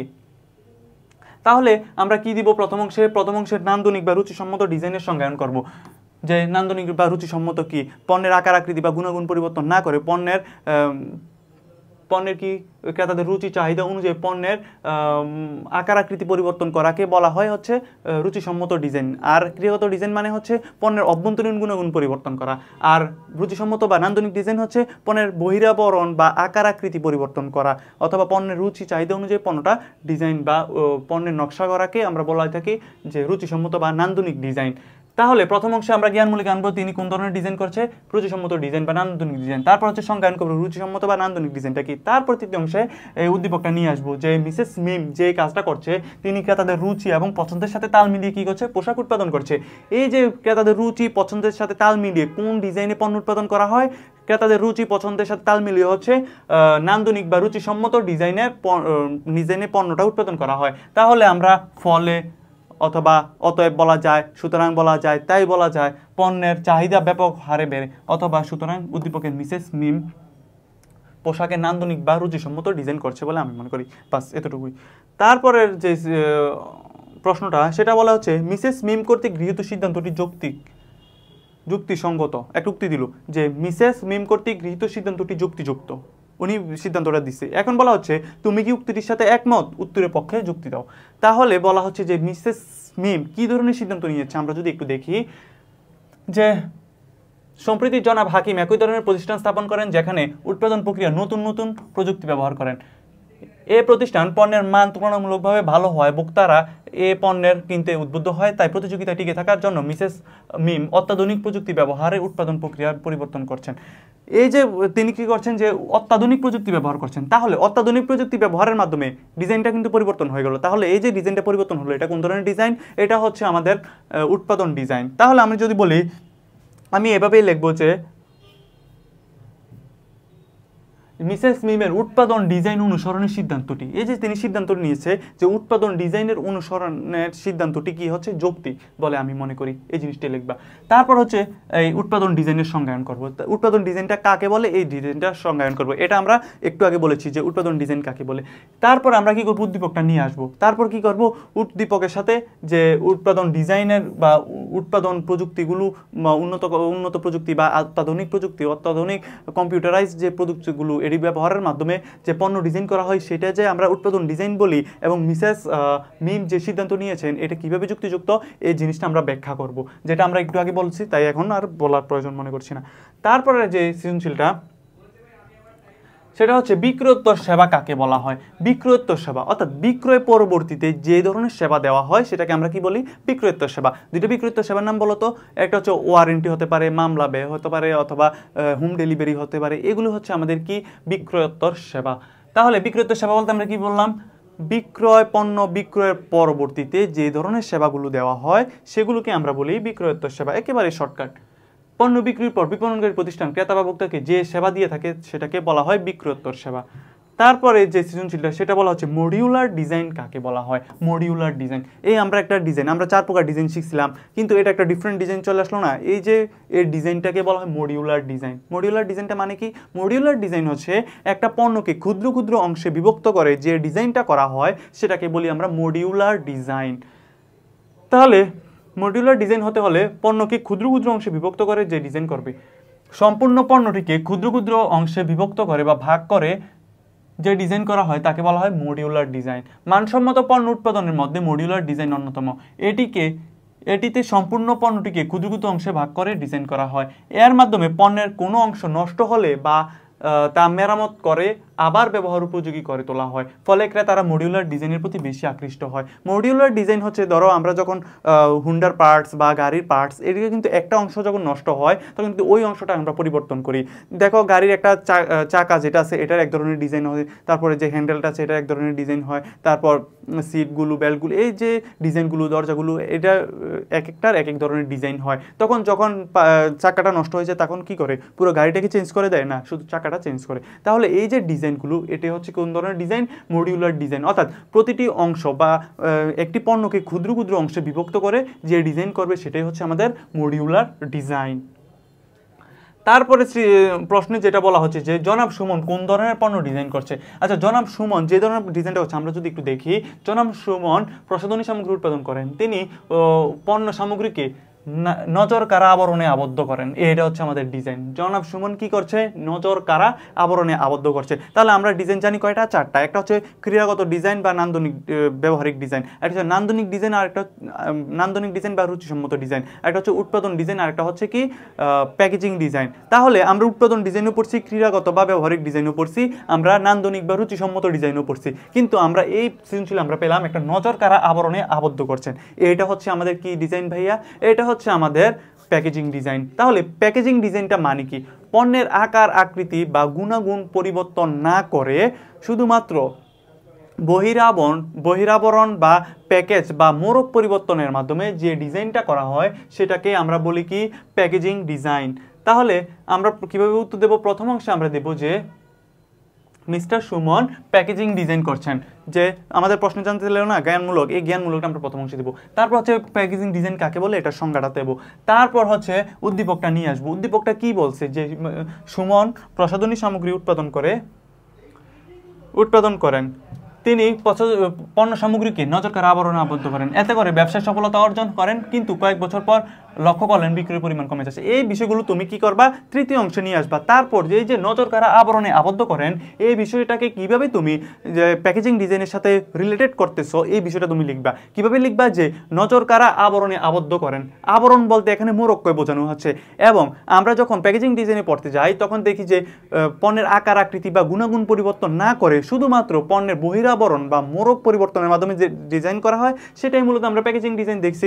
তাহলে যেহেতু জনাব সুমনের পণ্য সামগ্রীকে আকার, আকৃতিও পরিবর্তন করলো না, অভ্যন্তরীণ গুণাগুণও পরিবর্তন করলো না, শুধুমাত্র পণ্যের মোড়ক বা আবরণটা পরিবর্তন করা হলো, তাহলে জনাব সুমনের ডিজাইনকৃত ডিজাইনটি সেটি হচ্ছে আমাদের কি? Packaging design. তারপরে তুমি কনক্লুশন দিবা। সুতরাং তাই বলা যায়, পরিশেষে বলা যায় যে জনাব সুমন তার পণ্যের ক্ষেত্রে প্যাকেজিং ডিজাইন করেন বলে আমি মনে করি। শেষ। তারপর যে চতুর্থ প্রশ্ন বলা হচ্ছে যে পণ্য ডিজাইনের পর্যায়ের আলোকে পণ্য বিক্রি বাড়ানোর সিদ্ধান্তটি মূল্যায়ন করো। পণ্য ডিজাইনের পর্যায়ের আলোকে, তাহলে আমরা যদি দেখি কি কোন পর্যায়ে আছে তিনি। এতে তিনি ব্যবসায় সফলতা অর্জন করেন, কিন্তু কয়েক বছর পর লক্ষ্য করলেন বিক্রির পরিমাণ কমে যাচ্ছে। সময়ের পরিবর্তনের সাথে সাথে ভোক্তাদের রুচি পছন্দ অনুযায়ী পণ্য পরিবর্তনের মাধ্যমে বিক্রি বাড়ানোর সিদ্ধান্ত নিয়েছেন। তাহলে তিনি যে সিদ্ধান্ত নিয়েছেন, তাহলে দেখো যে সময়ের পরিবর্তনের সাথে সাথে ভোক্তাদের রুচি ও পছন্দ অনুযায়ী পণ্য ডিজাইনের মাধ্যমে বা ডিজাইন পরিবর্তনের মাধ্যমে বিক্রি বাড়ানোর সিদ্ধান্ত নিয়েছেন। এই যে সিদ্ধান্তটা নিলেন এটা হচ্ছে আমাদের বলা হয় উদ্যোগ গ্রহণ। তাহলে আমরা যে পণ্য ডিজাইনের বিভিন্ন পর্যায়ে পড়লাম, প্রথম হচ্ছে উদ্যোগ গ্রহণ, তারপর হচ্ছে ধারণা উন্নয়ন, তারপর হচ্ছে সামর্থ্য বিশ্লেষণ, তারপর হচ্ছে পরীক্ষামূলক উৎপাদন, তারপর হচ্ছে চূড়ান্ত উৎপাদন। এই যে প্রথম অংশটা যে উদ্যোগ গ্রহণ, তিনি এই উদ্যোগটাই গ্রহণ করছেন। তিনি কিভাবে উদ্যোগ গ্রহণ করলেন? যে সময়ের সাথে সাথে ভোক্তাদের রুচি এবং পছন্দ অনুযায়ী পণ্য ডিজাইন পরিবর্তনের মাধ্যমে বিক্রি বাড়ানোর সিদ্ধান্ত। এই যে সিদ্ধান্তটা নিলেন এটাই মূলত উদ্যোগ গ্রহণ। তারপর হচ্ছে অন্যান্য কাজ। তাহলে আমরা যদি ব্যাখ্যা করি যে প্রথম অংশে বলা হচ্ছে যে পণ্য ডিজাইনের উদ্যোগ গ্রহণ পর্যায়ে, এই উদ্যোগ গ্রহণ পর্যায়ে পণ্য বিক্রি বাড়ানোর সিদ্ধান্তটি অত্যন্ত যৌক্তিক। তাহলে এই যে উদ্যোগ গ্রহণ, এই উদ্যোগ গ্রহণ কাকে বলে সেই বিষয়টা আমরা 2 নম্বর পয়েন্টে নিয়ে আসবো। প্রথম অংশ তো আমরা জ্ঞানমূলক দেবই, দ্বিতীয় অংশে আমরা কি নিয়ে আসবো, উদ্যোগ গ্রহণ পর্যায়। উদ্যোগ গ্রহণ পর্যায় হচ্ছে সর্বপ্রথম উদ্যোগ, নিজস্ব উদ্যোগ। তাহলে যে কোনো প্রতিষ্ঠানের জন্য পণ্য ডিজাইনের ধারাবাহিক কার্যক্রম, পণ্য ডিজাইন প্রক্রিয়ার প্রথম পর্যায় বা স্তর হলো উদ্যোগ গ্রহণ পর্যায়। এই যে উদ্যোগ গ্রহণ পর্যায়, এই উদ্যোগ গ্রহণ পর্যায়ে একজন উৎপাদনকারী বা বিপণনকারী ভাবে যে একটা পণ্য উৎপাদন করবে, কোন ধরনের পণ্য উৎপাদন করবে এটা সে নির্ধারণ করে। তার পরবর্তীতে তিনি ধারণা উন্নয়নে গিয়ে কি করে, বাজার গবেষণা করে, ভোক্তা গবেষণা করে, ক্রেতাদের চাহিদা, তাদের প্রয়োজন অভাব বোঝার চেষ্টা করে। প্রথম হচ্ছে যে তিনি চিন্তা নেয়, তিনি সিদ্ধান্ত নেয় যে হ্যাঁ তিনি পণ্যটা উৎপাদন করবে, এটাই হচ্ছে আমাদের উদ্যোগ গ্রহণ পর্যায়। তারপরের অংশে আমরা কি নিয়ে আসবো, আমরা উদ্দীপকটা নিয়ে আসবো। যে উদ্দীপকের যে সুমন, জনাব সুমন যে প্রসাধনী সামগ্রী উৎপাদন করতেছে, তার যে নতুন একটা সিদ্ধান্ত, তিনি কি সিদ্ধান্ত নিলেন যে ক্রেতাদের প্রয়োজন অভাব চাহিদা অনুযায়ী কি করবেন, পণ্যটা উৎপাদন করবেন। এই যে সিদ্ধান্তটা নিলেন, এই সিদ্ধান্তর কথাটা আমরা উদ্দীপক থেকে সরাসরি উল্লেখ করব। তারপরে চতুর্থ অংশে গিয়ে আমরা বলবো যে উদ্যোগ গ্রহণ পর্যায়টা কিভাবে সফলতার নিদর্শক অথবা কিভাবে বিক্রয় বৃদ্ধির জন্য সহায়ক হবে বলে আমি মনে করি। এই বিষয়টা আমি ব্যাখ্যা করব। কিভাবে ব্যাখ্যা করব, ব্যবসায় বিক্রির পরিমাণ সবসময় একরকম থাকে না, কোনো কোনো সময় বিক্রির পরিমাণ কমতে পারে। এই পরিস্থিতিতে পণ্যের ডিজাইনের পরিবর্তন আনলে ক্রেতারা নতুন পণ্যের প্রতি আকৃষ্ট হয়। সেই জন্য প্রথমেই পণ্য ডিজাইনের উদ্যোগ নিতে হবে। পণ্য ডিজাইনের উদ্যোগ গ্রহণের পর্যায়ে সফলতার উপর নির্ভর করে পণ্যটি ক্রেতার আকৃষ্ট করতে পারবে কি না। এই যে উদ্যোগ গ্রহণ পর্যায়টা, এটাই হচ্ছে প্রথম অংশ। তাহলে দেখো, যদি তোমরা লাক্স সাবানের কথা চিন্তা করো, দেখো লাক্স সাবানটা কিন্তু প্রতিদিন চেঞ্জ করতেছে না, তারা কি করতেছে, একটা মোড়কটা শুধু পরিবর্তন করতেছে। কোনোদিন দেখবা সাদা একটা মোড়ক দিয়ে রাখছে, আর কয়েকদিন পরে দেখবা যে একটা লাল মোড়ক দিয়ে রাখছে। কেন দিচ্ছে, মোড়কটা পরিবর্তন কেন করতেছে? মোড়কটা পরিবর্তন করতেছে মূলত ক্রেতাদের যাতে আকৃষ্ট করে। আবার কোনো কোনো সময় দেখবা মোড়ক পরিবর্তন করতেছে না, পণ্যের সাইজটা বড় ছিল এখন ছোট করে দিচ্ছে, অথবা নতুন একটা পারফিউম ইউজ করতেছে যেটা তারা পণ্যটার ঘ্রাণটা বৃদ্ধি পাচ্ছে। এই যে একের পর এক পরিবর্তন করতেছে, ক্রেতারা যাতে এই যে পণ্যটার প্রতি ব্যবহার করতে করতে একঘেয়েমি না আসে, সেই জন্য ধারাবাহিকভাবে পণ্যটা পরিবর্তন করতেছে। এর ফলে কি হয়, বিক্রয় বৃদ্ধি পায়, যে ক্রেতারা আছে এরা হাতছাড়া হয় না, বিক্রয়টাও বৃদ্ধি পায়, এতে করে মুনাফাও বৃদ্ধি পায়। অন্যদিকে তুমি যদি কুসকো সাবানটা দেখো, এটা কিন্তু 10 বছর আগে যেমন ছিল আজও কিন্তু তেমন। এটার আকার আকৃতিও পরিবর্তন হয়েছে না, গুণাগুণও পরিবর্তন হয়েছে না, আবার প্যাকেটটাও পরিবর্তন হয়েছে না। তাহলে বর্তমানে কিন্তু যে প্রথমে কুসকো সাবানটা উৎপাদন করলো, তখন কিন্তু এটার চাহিদা জনপ্রিয়তা খুবই বেশি ছিল, কিন্তু ধীরে ধীরে ক্রেতারা যখন একঘেয়েমি চলে আসলো এই পণ্যের প্রতি, তখন কিন্তু আস্তে আস্তে পণ্যটা অ্যাভয়েড করতে শুরু করলো। কিন্তু যে লাক্স সাবানটা, এটা কিন্তু প্রতিনিয়ত পরিবর্তন হচ্ছে, কিছু না কিছু পরিবর্তন করতেছে তারা। এই পরিবর্তনের কারণে কি হচ্ছে, পণ্যটার বিক্রিটা বৃদ্ধি পাচ্ছে। এটা হচ্ছে তোমার একটা উদাহরণ। এভাবেই তুমি উদাহরণ থেকে নিয়ে আসতে পারো। পণ্য ডিজাইন উদ্যোগ গ্রহণ পর্যায়ে সফলতার উপর নির্ভর করে পণ্যটি ক্রেতার কাছে আকৃষ্ট করতে পারবে কিনা। তাই প্রথম পর্যায়ে পরিকল্পিতভাবে উদ্যোগ গ্রহণ করতে হয়, এতে পণ্য ডিজাইনে সফলতা অর্জন করা সহজ হয়। তাই বলা যায়, সুতরাং অতএব, তারপর কনক্লুশন দিবা যে জনাব সুমনের উদ্যোগ গ্রহণ পর্যায়টি পণ্য বিক্রির সিদ্ধান্তের অত্যন্ত যৌক্তিক বলে আমি মনে করি, বা উক্তিটি যথার্থ।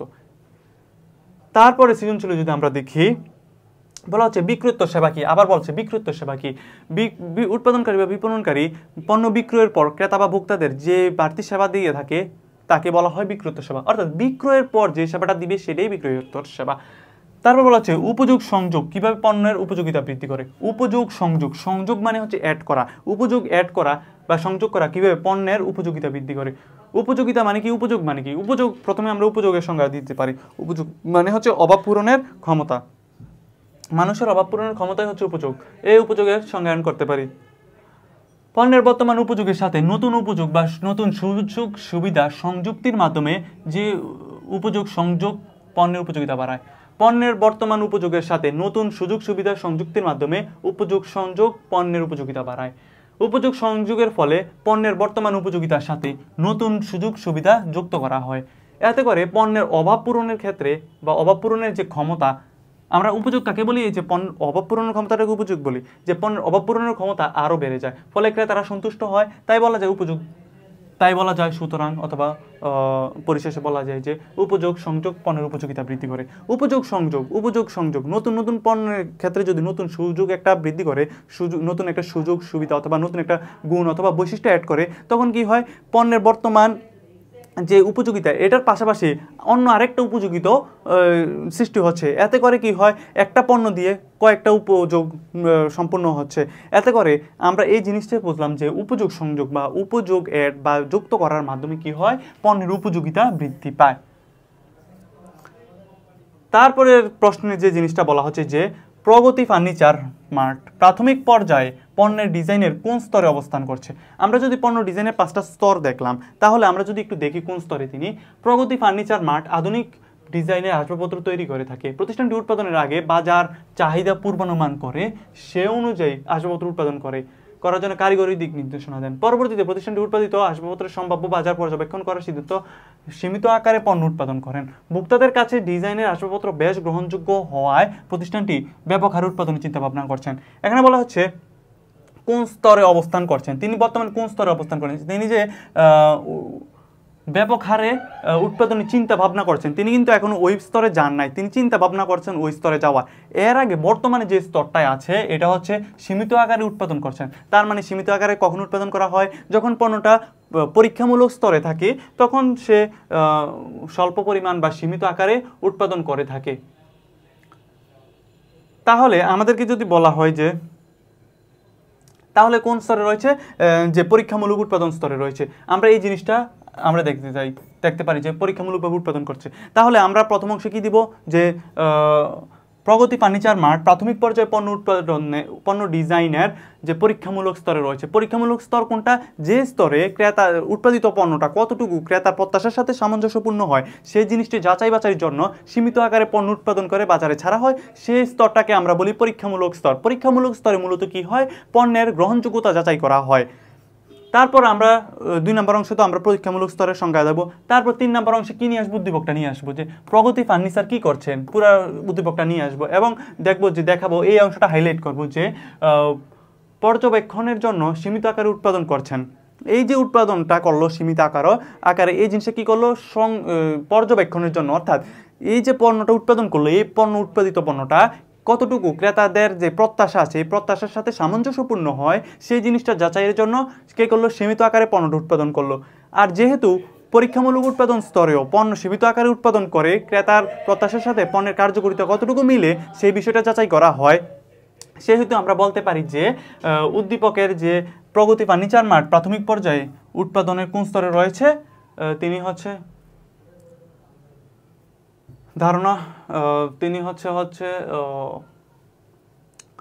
পরীক্ষামূলক উৎপাদন স্তরে রয়েছে। তারপর আমরা যদি 4 নম্বর প্রশ্নটা দেখি, প্রগতি ফার্নিচার মার্ট পরবর্তী পর্যায়ে পণ্য ডিজাইনের যে স্তরে রয়েছে সেই স্তরের ডিজাইনটা ব্যাখ্যা করতে বলেছে। তাহলে পরবর্তী স্তরে হচ্ছে কোনটা, এটা হচ্ছে পরবর্তী স্তর। তাহলে পূর্ববর্তী স্তর কোনটা, এটা। পূর্ববর্তী স্তরে যদি আমরা একটু মিস্টেক করে ফেলি, তাহলে আমরা যদি দেখি যে পূর্ববর্তী স্তরে বাজার চাহিদা পূর্বানুমান করে পণ্য অনুযায়ী করছে, তাহলে এটা হচ্ছে ধারণা উন্নয়ন স্তর। তাহলে প্রথম যে অংশটা এটা হচ্ছে ধারণা উন্নয়ন, আর যে চতুর্থ অংশটা এটা হচ্ছে আমাদের পরীক্ষামূলক। তাহলে আমরা যদি দেখি প্রথম যে অংশটা এটা হচ্ছে প্রাথমিক পর্যায়ে বলছে, তাহলে প্রাথমিক পর্যায়ে কোনটা করছে, বাজার পূর্বানুমান করছে। তাহলে প্রথম অংশটা প্রাথমিক পর্যায়ে কি করছে, তাহলে ধারণা উন্নয়ন স্তর রয়েছে। তারপর দ্বিতীয় অংশ হচ্ছে পরীক্ষামূলক স্তরে রয়েছে। তাহলে দ্বিতীয় অংশটা হচ্ছে দ্বিতীয় স্তরে, আর প্রথম অংশটা হচ্ছে ধারণা উন্নয়ন স্তরে। কিভাবে ধারণা উন্নয়ন স্তর, তাহলে ধারণা উন্নয়ন স্তর যদি আমরা দেখি বাজার চাহিদা পূর্বানুমান করে সে অনুযায়ী আসবাবপত্র উৎপাদন করছে। তাহলে আমাদের যে ঘ নাম্বার প্রশ্নটা এটা কি হবে, এটা হচ্ছে ধারণা উন্নয়ন স্তর। আর যে ঘ নাম্বার বা চতুর্থ প্রশ্নটা আছে এটা কোন স্তরে রয়েছে, সেটা হচ্ছে কোন স্তর, এটা যে আমরা একটু আগে ব্যাখ্যা করলাম এটা হচ্ছে ঘ নাম্বার প্রশ্নের উত্তর। ঘ নাম্বার প্রশ্নের উত্তর কি হচ্ছে, পরীক্ষামূলক উৎপাদন স্তরে রয়েছে। এই যে ঘ নাম্বার প্রশ্নটা এটা কোন স্তরে, এটা হচ্ছে ধারণা উন্নয়ন স্তরে। কিভাবে ধারণা উন্নয়ন স্তরে, ধারণা উন্নয়ন স্তর হচ্ছে উদ্যোগ গ্রহণের পর পণ্যটি বাজারে ছাড়ার জন্য ক্রেতাদের প্রয়োজন, অভাব, চাহিদা, বাজার গবেষণা, বাজারে পণ্যটা কিভাবে প্রতিষ্ঠিত হবে এই বিষয়টি জানার জন্য যখন বাজার গবেষণা করা হয়, ভোক্তা গবেষণা করা হয়, সেটাকে আমরা বলি ধারণা উন্নয়ন স্তর। যেহেতু উদ্দীপকে আমরা কি জিনিসটা দেখতে পাচ্ছি, তাহলে আমরা প্রথম হচ্ছে ধারণা উন্নয়ন স্তর লিখবো, প্রথম অংশে। দ্বিতীয় অংশে কি লিখবো, দ্বিতীয় অংশে লিখবো হচ্ছে দ্বিতীয় অংশে হচ্ছে ধারণ উন্নয়ন স্তরে একটু আগে যে সংজ্ঞা করলাম এই জিনিসটা দিব। তৃতীয় অংশে কি উদ্দীপকটা নিয়ে আসবো যে এতটুকু আনলেই হবে যে বাজার চাহিদা পূর্বানুমান করে সে অনুযায়ী আসবাবপত্র উৎপাদনের জন্য কারিগরি দিক বিবেচনা করছে। এই কারিগরি দিক বিবেচনা করার জন্য কি করছে যে তিনি বাজার চাহিদা পূর্বানুমান করছে। আর বাজার চাহিদা কখন পূর্বানুমান করে? পণ্য ডিজাইনের হচ্ছে যে ধারণা উন্নয়ন স্তরে বাজার চাহিদা পূর্বানুমান করা হয়। সুতরাং আমরা বলতে পারি যে উদ্দীপকের প্রগতি মাঠ প্রাথমিক পর্যায়ে ধারণ উন্নয়ন স্তরে রয়েছে। তারপরে যে ঘ নম্বর প্রশ্নটা, এটা তো একটু আগে বললাম, এটা হচ্ছে পরীক্ষামূলক উৎপাদন স্তরে রয়েছে। এই পরীক্ষামূলক উৎপাদন স্তরটা ভবিষ্যতে উৎপাদনের সিদ্ধান্ত গ্রহণে সহায়ক কি না তোমাকে যাচাই করতে বলছে। হ্যাঁ, লিখবা যে উদ্দীপকের যে সিদ্ধান্তটা, পরীক্ষামূলক উৎপাদনের সিদ্ধান্তটা, এটা সহায়ক বলে আমি মনে করি।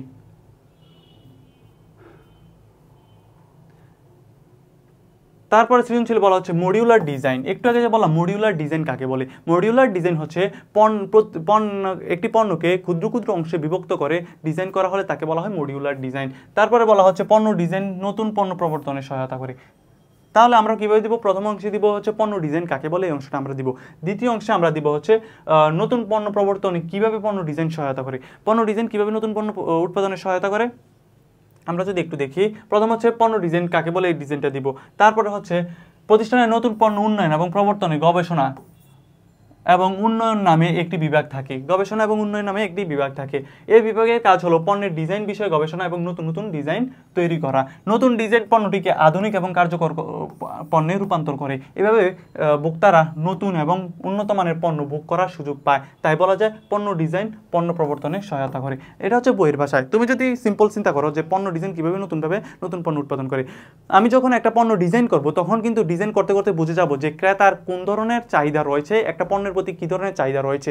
আর যখন আমরা বুঝবো তখন কি করব? ক্রেতার চাহিদা অনুযায়ী পণ্যটা উৎপাদন করব। এই যে গবেষণা টিমটা রয়েছে তারা কি করে? নিত্য নতুন চাহিদা অনুযায়ী পণ্যটা কিভাবে করলে ক্রেতার নতুন চাহিদা পূরণ হবে সেই বিষয়ে কাজ করে। এই গবেষণা যে লোকগুলো আছে বা গবেষণার টিমগুলো আছে তারা কি করে? নতুন নতুন পণ্য উৎপাদনে সহায়তা করে থাকে। নতুন নতুন কীভাবে নতুন উপযোগ সৃষ্টি করা যায়, নতুন উপযোগ সংযোগ করা যায়, নতুন ডিজাইনের পণ্য উৎপাদন করা যায়, তারা এই বিষয় নিয়ে কাজ করে। এইভাবে কি হয়? নতুন ডিজাইন পণ্যে আধুনিক এবং কার্যকর পণ্যে রূপান্তরিত হয়। এই বিষয়টা তুমি উল্লেখ করবা। তারপরে প্রশ্ন যে জিনিসটা বলা হচ্ছে সেটা হচ্ছে রূপসী বাংলা ফ্যাশন হাউস বাংলাদেশের পরিপ্রেক্ষিতে কোন ধরনের পণ্য ডিজাইন করছে। রূপসী বাংলা ফ্যাশন হাউস বাংলাদেশের পরিপ্রেক্ষিতে কোন ধরনের ডিজাইন করছে। আমরা তো ডিজাইন জানি টোটাল 4টা, এই 4টার একটাই হবে। তাহলে রূপসী বাংলা কোনটা? রূপসী বাংলা হচ্ছে আমাদের নিচের অংশটা, যে বাংলাদেশের অনেক গৌরবময় দিবস যেমন 21শে ফেব্রুয়ারি, 26শে মার্চ, 16ই ডিসেম্বর, পয়লা বৈশাখ, পয়লা ফাল্গুন ইত্যাদি দিবস উপলক্ষে প্রেক্ষাপট অনুযায়ী দিবসগুলোর সাথে সামঞ্জস্য রেখে পোশাকের ডিজাইন করছে। তাহলে এখানে বলা হচ্ছে সামঞ্জস্য রেখে কোনগুলো কিসের সাথে? যে দিবসগুলো রয়েছে যেমন 21শে ফেব্রুয়ারি বলো, 16ই ডিসেম্বর বলো, ঈদ, পূজা, পয়লা বৈশাখ, এগুলোর সাথে সামঞ্জস্য রেখে পণ্যটা ডিজাইন করছে। তাহলে এটা কোন ধরনের ডিজাইন? তাহলে আমরা যদি দেখি যে তিনি কি করছে, তিনি দিবসগুলোর সাথে সামঞ্জস্য রেখে পণ্যটা ডিজাইন করছে। তাহলে আমরা সাধারণত দেখতে পাই যে এক একটা উৎসবে বা এক একটা দিবসে মানুষ এক এক ধরনের ডিজাইনের পণ্য পরে। যেমন 15ই আগস্টে মানুষ কী ধরনের পোশাক পরে বা পাঞ্জাবি পরে, ধরো কালো, কেন শোক দিবস দেখে কালো পাঞ্জাবি পরে, অথবা 21শে ফেব্রুয়ারির জন্য মানুষ কালো পাঞ্জাবি পরে থাকে সাধারণত। কিন্তু যখন পয়লা বৈশাখ হয় তখন কি কালো পাঞ্জাবি পরে? তখন কি পরে? একটা সাদার মধ্যে লাল কালারের একটা ডিজাইন, বিভিন্ন ডিজাইনের পাঞ্জাবি পরে থাকে। এই যে বিষয়গুলো আবার 16ই ডিসেম্বরে বেশিরভাগ দেখবে যে লাল সবুজের এক ধরনের পাঞ্জাবি পরে থাকে। এই যে বিষয়গুলো আমরা দেখি এগুলো কোন ধরনের এক একটা দিবস উপলক্ষে ডিজাইনটার পরিবর্তন হচ্ছে। তাহলে পণ্যের কোনো গুণগত মানের কোনো পরিবর্তন হচ্ছে না, শুধুমাত্র আকার আকৃতি বা রং বা রুচির পরিবর্তন হচ্ছে। তাহলে আমরা দেখতে পাই যে যেহেতু সামঞ্জস্য রেখে পোশাকের ডিজাইন করা হয়, এটা কোন ধরনের ডিজাইন হতে পারে? এটা হচ্ছে নান্দনিক বা রুচিসম্মত ডিজাইন হতে পারে। তাহলে আমরা এই জিনিসটাই বলবো যে প্রথম অংশে রূপসী বাংলা ফ্যাশন হাউস বাংলাদেশের পরিপ্রেক্ষিতে নান্দনিক বা রুচিসম্মত ডিজাইন করে থাকে। তাহলে আমরা প্রথমে নান্দনিক ডিজাইনের সংজ্ঞা নিয়ে আসবো যে প্রথম অংশে নান্দনিক ডিজাইন বা রুচিসম্মত ডিজাইন করে থাকে। তারপর নান্দনিক বা রুচিসম্মত ডিজাইন কাকে বলে এই বিষয়টা আনবো। তারপর উদ্দীপকটা নিয়ে আসবো, উদ্দীপকে কি বলা হচ্ছে উদ্দীপকের বিষয়গুলো নিয়ে আসবো। তারপর অংশে আমরা বলবো যে কিভাবে নান্দনিক ডিজাইন বা রুচিসম্মত ডিজাইনের সাথে উদ্দীপকটা রিলেটেড। নান্দনিক বা রুচিসম্মত ডিজাইনের সাথে কিভাবে রিলেটেড আমরা যদি দেখি, এই ক্ষেত্রে প্রতিষ্ঠানটি দিবসগুলোর সাথে সামঞ্জস্য রেখে রাখার পাশাপাশি পোশাকের আকর্ষণীয়তার উপর গুরুত্ব দিয়ে থাকি। ক্রেতাদের কাছে পোশাকগুলো আকর্ষণীয়ভাবে উপস্থাপন করে, ফলে বিক্রয় বেড়ে যায়। সুতরাং রূপসী বাংলা ফ্যাশন হাউস নান্দনিক ডিজাইন করছে। অর্থাৎ আমি যে একটু আগে বললাম যে বিভিন্ন দিবসে মানুষ বিভিন্ন ধরনের পোশাক পরে, এতে করে একটা দিবস উপলক্ষে তার রুচিটা কিন্তু পরিবর্তন হয়। এই যে রুচি বা পরিবর্তনের কারণে কিন্তু পণ্যের ডিজাইনেও পরিবর্তন হয়। এই রুচি পরিবর্তনের সাথে পণ্যের যেহেতু ডিজাইনের পরিবর্তন হয়, এটাকে আমরা বলি রুচিসম্মত বা নান্দনিক ডিজাইন বলে থাকি। আর যেহেতু এই নান্দনিক ডিজাইনটাই দেখা যাচ্ছে বিভিন্ন উৎসব উপলক্ষে উদ্দীপকের প্রতিষ্ঠানটি কী করছে, বিভিন্ন ডিজাইনের পণ্য উৎপাদন করছে, কিসের সাথে, বিভিন্ন দিবসের সাথে সামঞ্জস্য রেখে। তাই আমরা এটাকে কি বলতে পারি, এটাকে নান্দনিক বা রুচিসম্মত ডিজাইন বলতে পারি। তারপর পরিশেষে সুতরাং দিয়ে কনক্লুশন দিয়ে দিবা। তারপরে প্রশ্নে যে জিনিসটা বলা হচ্ছে যে বাংলা ফ্যাশন হাউস দেশীয় ঐতিহ্য এবং সংস্কৃতি রক্ষার ভূমিকা রাখে। বাংলাদেশের পরিপ্রেক্ষিতে পণ্য ডিজাইনের ধরন উল্লেখপূর্বক মতামত বিশ্লেষণ করো। বাংলা ফ্যাশন হাউস দেশীয় ঐতিহ্য এবং সংস্কৃতি রক্ষায় ভূমিকা রাখছে। আচ্ছা, বাংলা ফ্যাশন কিভাবে রক্ষা আমরা একটু দেখি। বাংলাদেশে বাংলা ফ্যাশন হাউস বাংলাদেশে নানান ধর্মের লোকজন বসবাস করে বলে ঈদ, পূজা, বৌদ্ধ পূর্ণিমা, বড়দিন উপলক্ষে উৎসবের ভিন্নতা অনুযায়ী পোশাকের ডিজাইন করে বাজারজাত করেন। এই জিনিসটা বলছে যে বাংলা ফ্যাশন হাউস দেশীয় ঐতিহ্য ও সংস্কৃতি রক্ষায় ভূমিকা রাখে। বাংলাদেশের পরিপ্রেক্ষিতে পণ্য ডিজাইনের ধরন উল্লেখপূর্বক। তা আমরা একটু আগে যে পড়লাম যে দৃশ্যকল্প রূপসী বাংলা যে ডিজাইনটা করছে সেটা কোন ধরনের ডিজাইন, এটা তো নান্দনিক ডিজাইন। তিনিও তো যে বাংলা ফ্যাশন হাউস ঠিক একই কাজটা করছে, যে বিভিন্ন দিবস উপলক্ষে কী করছে, উৎসবের ভিন্নতা অনুযায়ী পোশাকের ডিজাইন পরিবর্তন করছে। তার মানে এটা হচ্ছে কি ধরনের ডিজাইন, নান্দনিক বা রুচিসম্মত ডিজাইন। আমাদেরকে বলছে ডিজাইনের ধরন উল্লেখ করতে। ডিজাইনের ধরনটা কোন ধরনের, নান্দনিক ডিজাইন, নান্দনিক বা রুচিসম্মত ডিজাইন। তাহলে আমরা কিভাবে লিখতে পারি, আমরা লিখতে পারি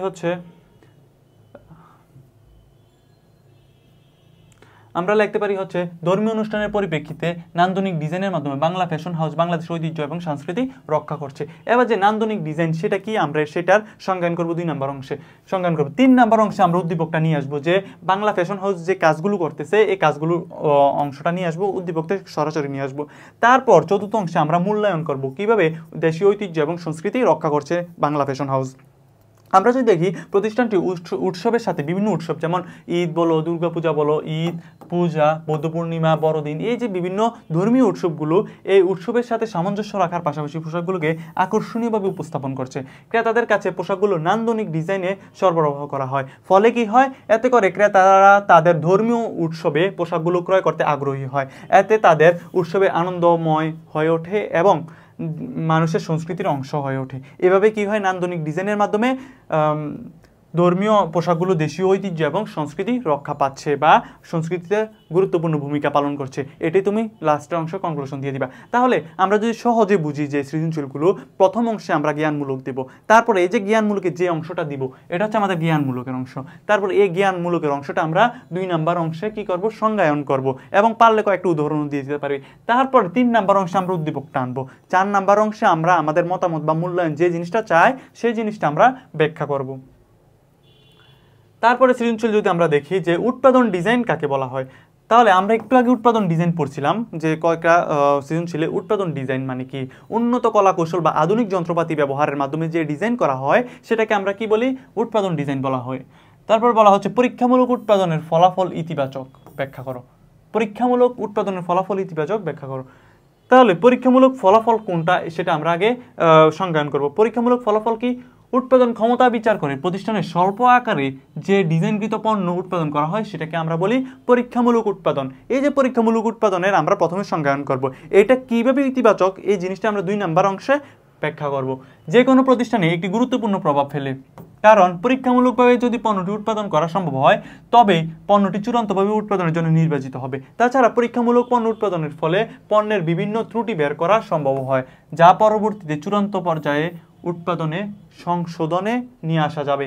তাই পরীক্ষামূলক উৎপাদনের ফলাফল কি হয়, ইতিবাচক হয়। অর্থাৎ আমরা যখন পরীক্ষামূলকভাবে পণ্যটা উৎপাদন করি তখন এই যে পণ্যটা উৎপাদন করলাম এটা ক্রেতার যে প্রয়োজন অভাবের সাথে কতটুকু সামঞ্জস্য হয় সেই জিনিসটা দেখার পাশাপাশি আমি যে পণ্যটা উৎপাদন করলাম সেই পণ্যে কতটুকু ভুল ত্রুটি পাওয়া যাচ্ছে সেই ভুল ত্রুটিগুলো আমরা আমাদের নজরে পড়ে। এতে করে আমরা যখন চূড়ান্তভাবে পণ্যটা উৎপাদন করব অর্থাৎ বেশি আকারে পণ্যটা উৎপাদন করব সেই উৎপাদনের সময় আমরা সেই ভুলগুলো বা ত্রুটিগুলো সংশোধনের মাধ্যমে নিখুঁত একটা পণ্য উৎপাদন করতে পারবো। এতে করে কি হয়, আমাদের উৎপাদন খরচ হ্রাস পায়, ক্রেতারাও সন্তুষ্ট হয়। তারপরে আমরা যদি দেখি 3 নাম্বার প্রশ্নে অর্থাৎ গ নাম্বার প্রশ্নে জনাব কণা প্রথমত তার কাপড়ের ডিজাইনের ক্ষেত্রে কোন ধরনের ডিজাইনের কথা বলেছেন। জনাব কণা কাপড়ের ডিজাইনের ক্ষেত্রে প্রথমত কোন ধরনের ডিজাইনের কথা বলেছেন। আমরা যদি প্রথম অংশে দেখি, জনাব কণা একটি ফ্যাশন হাউস পরিচালনা করেন। তিনি প্রথমত তার উৎপাদিত কাপড়ের ডিজাইনের ক্ষেত্রে পণ্যের কার্যকারিতা ও উপযোগিতার কথা মাথায় রেখে পোশাকের ডিজাইন করে থাকেন। এবার ঈদ ও পহেলা বৈশাখ উপলক্ষে কাপড়ের বাঙালি সংস্কৃতির কথা মাথায় রেখে নতুন নতুন ডিজাইনের বিভিন্ন ফ্যাশনের পোশাক তৈরি করে বিক্রয়ের সফলতা অর্জন করেন। তাহলে আমরা যদি দেখি প্রথম অংশে কি করছে, পণ্যের কার্যকারিতা এবং উপযোগিতা মাথায় রেখে পণ্য ডিজাইন করছেন। আচ্ছা, পণ্যের কার্যকারিতা এবং উপযোগিতার উপর ভিত্তি করে পণ্যের যে ডিজাইন করা হয় সেটাকে আমরা কি ধরনের ডিজাইন বলি, সেটাকে আমরা ক্রিয়াগত বা ব্যবহারিক ডিজাইন বলে থাকি। তাহলে আমাদের প্রথম অংশ কি হবে, জনাব কণা প্রথমত যে ডিজাইনটি করছেন সেটি হচ্ছে ব্যবহারিক বা ক্রিয়াগত ডিজাইন। ব্যবহারিক বা ক্রিয়াগত ডিজাইন, এটা হচ্ছে আমাদের জ্ঞানমূলক প্রথম অংশ। তারপর দ্বিতীয় অংশ আমরা কি দিব, ব্যবহারিক বা ক্রিয়াগত ডিজাইন কাকে বলে সেই জিনিসটা সংজ্ঞায়ন করব। তারপরে তৃতীয় অংশে আমরা কি করব, এই উদ্দীপকটা নিয়ে আসবো যে জনাব কণা কি কাজটা করছে, তিনি যে পণ্যের গুণগত মান বা পণ্যের কার্যকারিতার উপর ভিত্তি করে যে পণ্যটা ডিজাইন করছে সেই বিষয়টা আমরা উদ্দীপক থেকে সরাসরি নিয়ে আসবো। উদ্দীপকের কোন অংশটা আনবো, উদ্দীপকের হচ্ছে মিসেস কণা থেকে শুরু করে এই যে পোশাকের ডিজাইন করে থাকেন, কার্যকারিতা এবং উপযোগিতার কথা মাথায় রেখে বিভিন্ন ডিজাইন করে থাকেন, এই বিষয়টা আমরা আনবো। তারপরের অংশে আমরা আনবো যে তিনি যে ডিজাইনটা করছেন সেটা কিভাবে ব্যবহারিক বা ক্রিয়াগত ডিজাইন হয় সেই বিষয়টা আমরা উল্লেখ করব। কিভাবে হয় দেখো, আমরা যখন ক্রিয়াগত ডিজাইনের সংজ্ঞায়নে পড়েছি যে ক্রিয়াগত ডিজাইনের মাধ্যমে পণ্যের গুণগত মান বা কার্যকারিতার পরিবর্তন করা হয়, ঠিক একই কাজটা আমরা কোথায় দেখতে পাচ্ছি, জনাব কণার ক্ষেত্রে দেখতে পাচ্ছি। তিনি পণ্যের কার্যকারিতা এবং গুণগত মানের উপর কথা মাথায় রেখে তিনি পণ্য ডিজাইন করে থাকেন। তাহলে যেহেতু কণার কার্যক্রম ব্যবহারিক বা ক্রিয়াগত ডিজাইনের সাথে সামঞ্জস্যপূর্ণ, আমরা বলতে পারি কি তাই বলা যায়, বা সুতরাং কণার কার্যক্রমটি ব্যবহারিক ডিজাইন বা নান্দনিক ডিজাইন, ব্যবহারিক ডিজাইন বা ক্রিয়াগত ডিজাইনের কথা বলা হচ্ছে বলে আমরা মনে করি। এই জিনিসটা দিবা। তারপরের অংশে যদি আমরা বলি যে জনাব কণা ঈদ ও পয়লা বৈশাখের পোশাক বিক্রির ক্ষেত্রে সাফল্যের কারণ উদ্দীপকের আলোকে বিশ্লেষণ করো। জনাব কণা ঈদ ও পয়লা বৈশাখের পোশাক বিক্রয়, তাহলে আমরা যদি আর একটু নিচের অংশটা পড়ি তাহলে দেখতে পাই এবার ঈদ ও পয়লা বৈশাখ উপলক্ষে কাপড়ের বাঙালি সংস্কৃতির কথা মাথায় রেখে নতুন নতুন ডিজাইনের বিভিন্ন ফ্যাশনের পোশাক তৈরি করে বিক্রয়ের ক্ষেত্রে সফলতা অর্জন করে।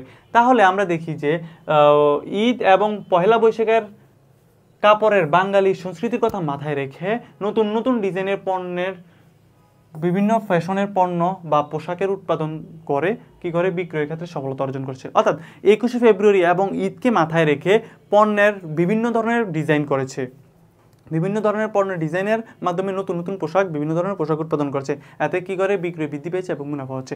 তাহলে এখন আমরা যে অংশটা দেখি, বিভিন্ন উৎসবকে উপলক্ষ করে পণ্যের ডিজাইন করা হয়, অর্থাৎ পণ্যের কিন্তু গুণগত মানের কোনো পরিবর্তন করা হয় না, শুধুমাত্র কি হয় আকার আকৃতি বা রুচি পরিবর্তনের মাধ্যমে কি করা হয়, পণ্যের ডিজাইনটা করা হয়। এই ডিজাইনকে আমরা কি বলে থাকি, নান্দনিক বা রুচিসম্মত ডিজাইন বলে থাকি। ঠিক এটাই বলছে যে জনাব কণা ঈদ ও পয়লা বৈশাখের পোশাক বিক্রয়ের ক্ষেত্রে সাফল্যের কারণ উদ্দীপকের আলোকে ব্যাখ্যা করো। তাহলে তিনি যে সফল হয়েছেন, তিনি কোন ডিজাইনের মাধ্যমে সফল হয়েছেন, তিনি হচ্ছে নান্দনিক ডিজাইনের মাধ্যমে বা ব্যবহারিক নান্দনিক বা রুচিসম্মত ডিজাইনের মাধ্যমে সফল হয়েছেন।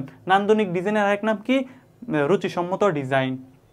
তাহলে প্রথম আমরা নান্দনিক ডিজাইনের কথাটা আনবো, তারপর আমরা নান্দনিক ডিজাইনের ব্যাখ্যা করব, তারপরের অংশে আমরা জনাব কণা যে কাজটা করছেন সেই কাজটা নিয়ে আসবো, তারপর তিনি যে সফল হয়েছেন এই বিষয়টার সাথে আমি একমত, এই বিষয়টা নিয়ে আসবো। কিভাবে নিয়ে আসবো, বিভিন্ন উৎসব বা ঈদ, পয়লা বৈশাখ বা 21শে ফেব্রুয়ারি, এই যে বিভিন্ন উৎসবগুলো আছে এই উৎসবগুলোকে কেন্দ্র করে তাদের রুচির ভিন্নতা দেখা দেয়, তাদের প্রয়োজন অভাবের ভিন্নতা দেখা দেয়।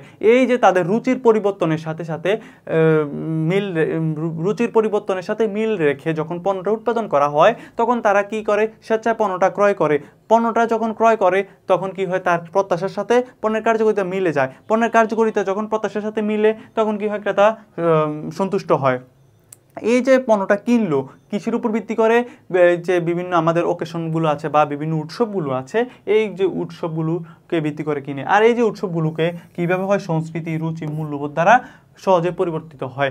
এই যে পরিবর্তনগুলোর সাথে মাথায় রেখে বিপণনকারী বা উৎপাদনকারী প্রতিষ্ঠান কি করে, নান্দনিক বা রুচিসম্মত ডিজাইন করে থাকে। অর্থাৎ পণ্যের আকার আকৃতি বা পণ্যের ডিজাইন পরিবর্তনের মাধ্যমে আকর্ষণীয়ভাবে পণ্যটাকে উপস্থাপন করে। এই বিষয়গুলো তুমি রিলেটেড করবা কিসের সাথে, এই বিষয়গুলো তুমি ওই যে নান্দনিক ডিজাইন বা রুচিসম্মত ডিজাইন এটার সাথে রিলেটেড করে তুমি ব্যাখ্যা করবা। এবং কিভাবে মুনাফা বৃদ্ধি পায় বা সাফল্য নিশ্চিত হয়, কিভাবে হয়, রুচিসম্মত ডিজাইনের মাধ্যমে পণ্য উৎপাদন করলে যে ওকেশন বা যে উৎসবটাকে কেন্দ্র করে পণ্যটা উৎপাদন করলো, সেই উৎসবের মাথায় রেখে বা সেই উৎসবটাকে কেন্দ্র করে ওই ধরনের পোশাকই কারা চায়, ক্রেতারা কিনতে চায়। যখন ক্রেতারা তাদের চাহিদা অনুযায়ী পণ্যটা পায় তখন ক্রেতারা সন্তুষ্ট হয়। ক্রেতারা সন্তুষ্ট হলে কি হয়, বিক্রয় বৃদ্ধি পায়, মুনাফা হয় কোম্পানির। এই জিনিসটি উল্লেখ করবা। আর যখন কোম্পানির মুনাফা হয় তখন কি হয়, সাফল্য নিশ্চিত হয়। তারপর কনক্লুশন দিয়ে দিবা। সুতরাং তাই বলা যায় যে জনাব কর্নার ঈদ ও পয়লা বৈশাখের পোশাক বিক্রিতে সাফল্যের কারণ হচ্ছে নান্দনিক বা রুচিসম্মত ডিজাইন।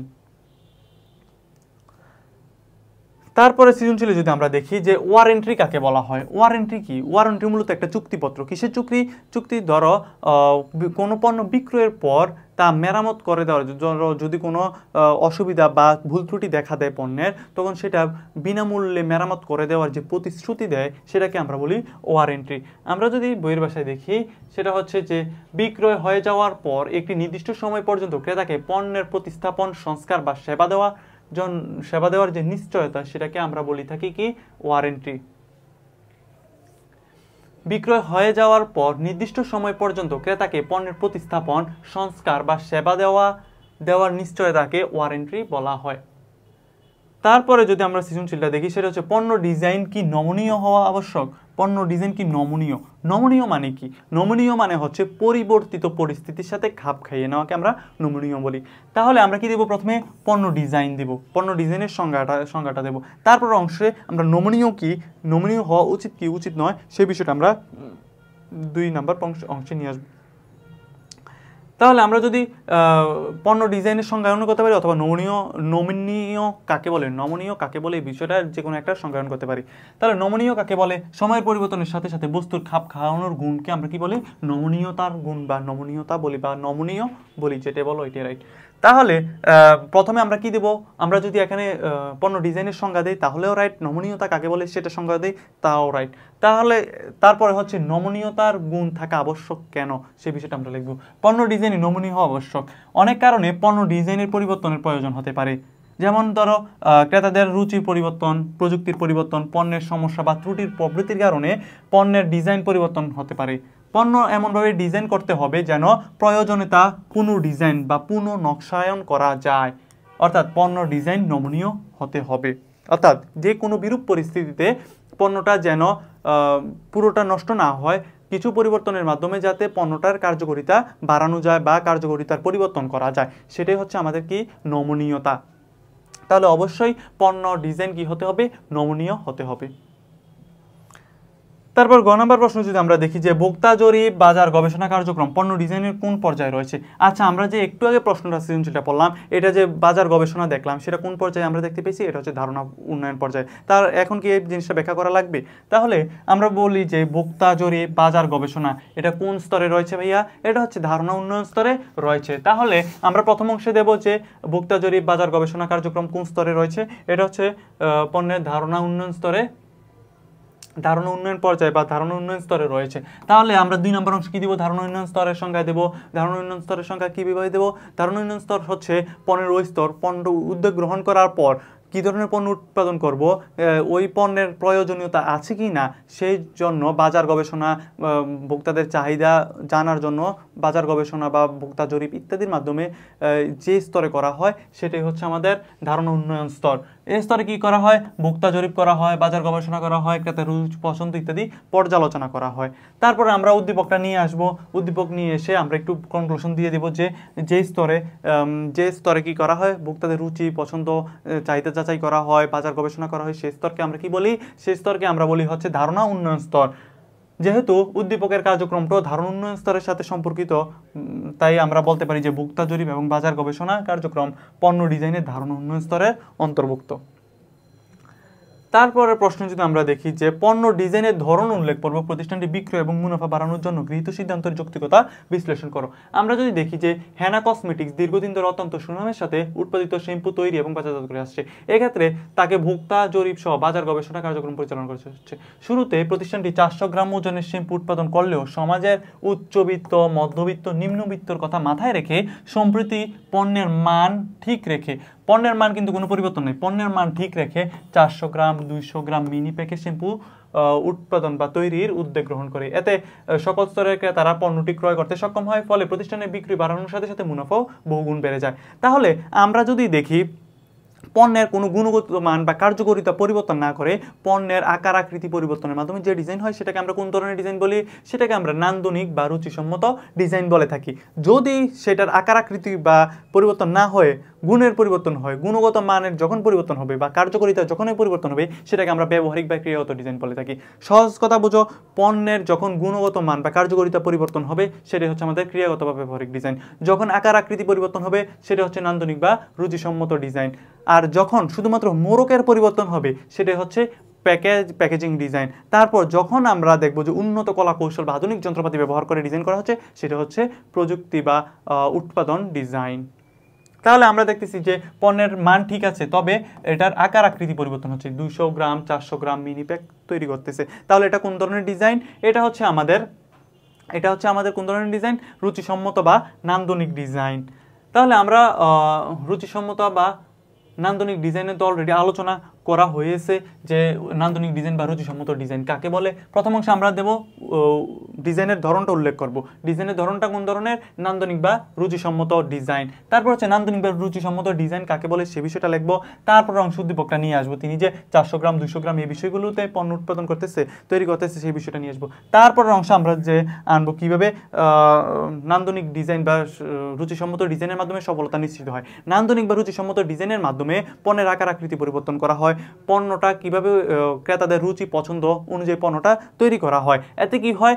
তাদের ক্রেতারা চাহিদা অনুযায়ী, চাহিদা বা সামর্থ্য মতো সে পণ্যটা কিনতে সক্ষম হয়। এতে করে কি হয়? সকল ক্রেতারা বা সকল শ্রেণীর যে ক্রেতারা আছে সকলের কাছে পণ্যটা সমানভাবে পৌঁছে যায় বা সকলে সহজে পণ্যটা গ্রহণ করতে পারে। এতে কি হয়?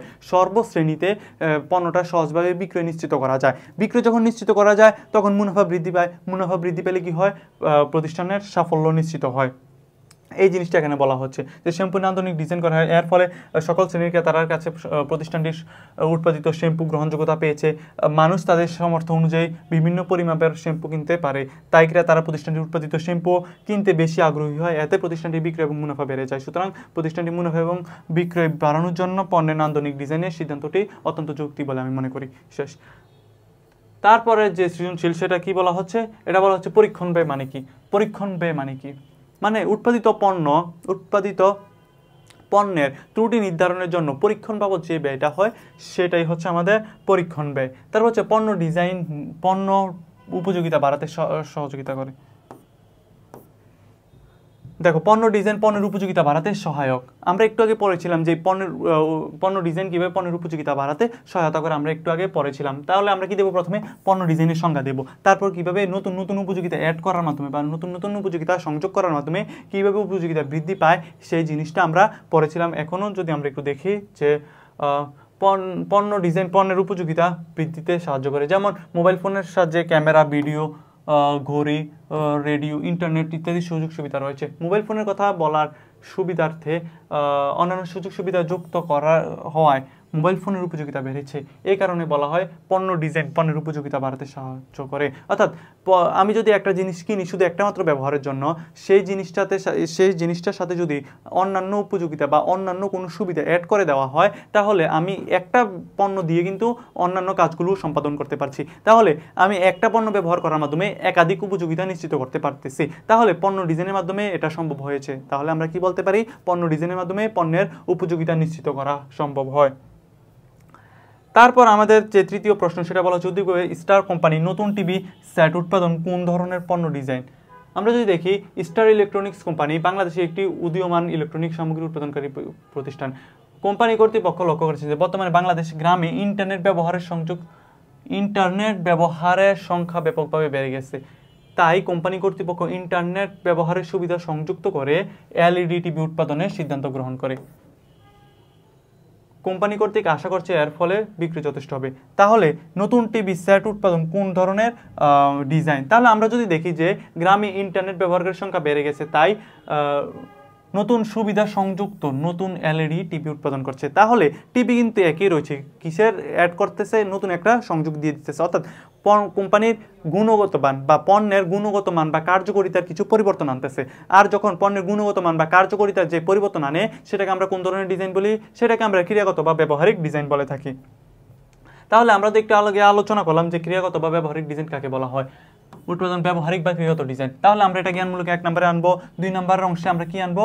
যে ক্রিয়াগত বা ব্যবহারিক ডিজাইন কাকে বলে সেই অংশটা আনবো। 3 নম্বর অংশে আমরা উদ্দীপক আনবো এবং আমরা ব্যাখ্যা করব যে কিভাবে এটা ক্রিয়াগত ডিজাইন, অর্থাৎ একটা পণ্যের সাথে যখন কার্যকারিতা বা উপযোগিতার পরিবর্তনের মাধ্যমে যে ডিজাইন করা হবে সেটাই তো ক্রিয়াগত ডিজাইন। তাহলে আমরা দেখতে পাচ্ছি যে নতুন যে এলইডি টিভি উৎপাদন করছে সেটার সাথে একটা নতুন উপযোগ অ্যাড করতেছে। সেইটা কি? সেটা হচ্ছে ইন্টারনেটের মাধ্যমে কি করবে? ডিশ না থাকলেও আমরা কি করতে পারবো? আমরা অনলাইন ইন্টারনেট ব্যবহার করার মাধ্যমে আমরা কি করতে পারবো? নতুন নতুন চ্যানেল ব্যবহার করতে পারবো, টিভি ব্যবহার করতে পারবো, ডিশ ব্যবহার না করেও।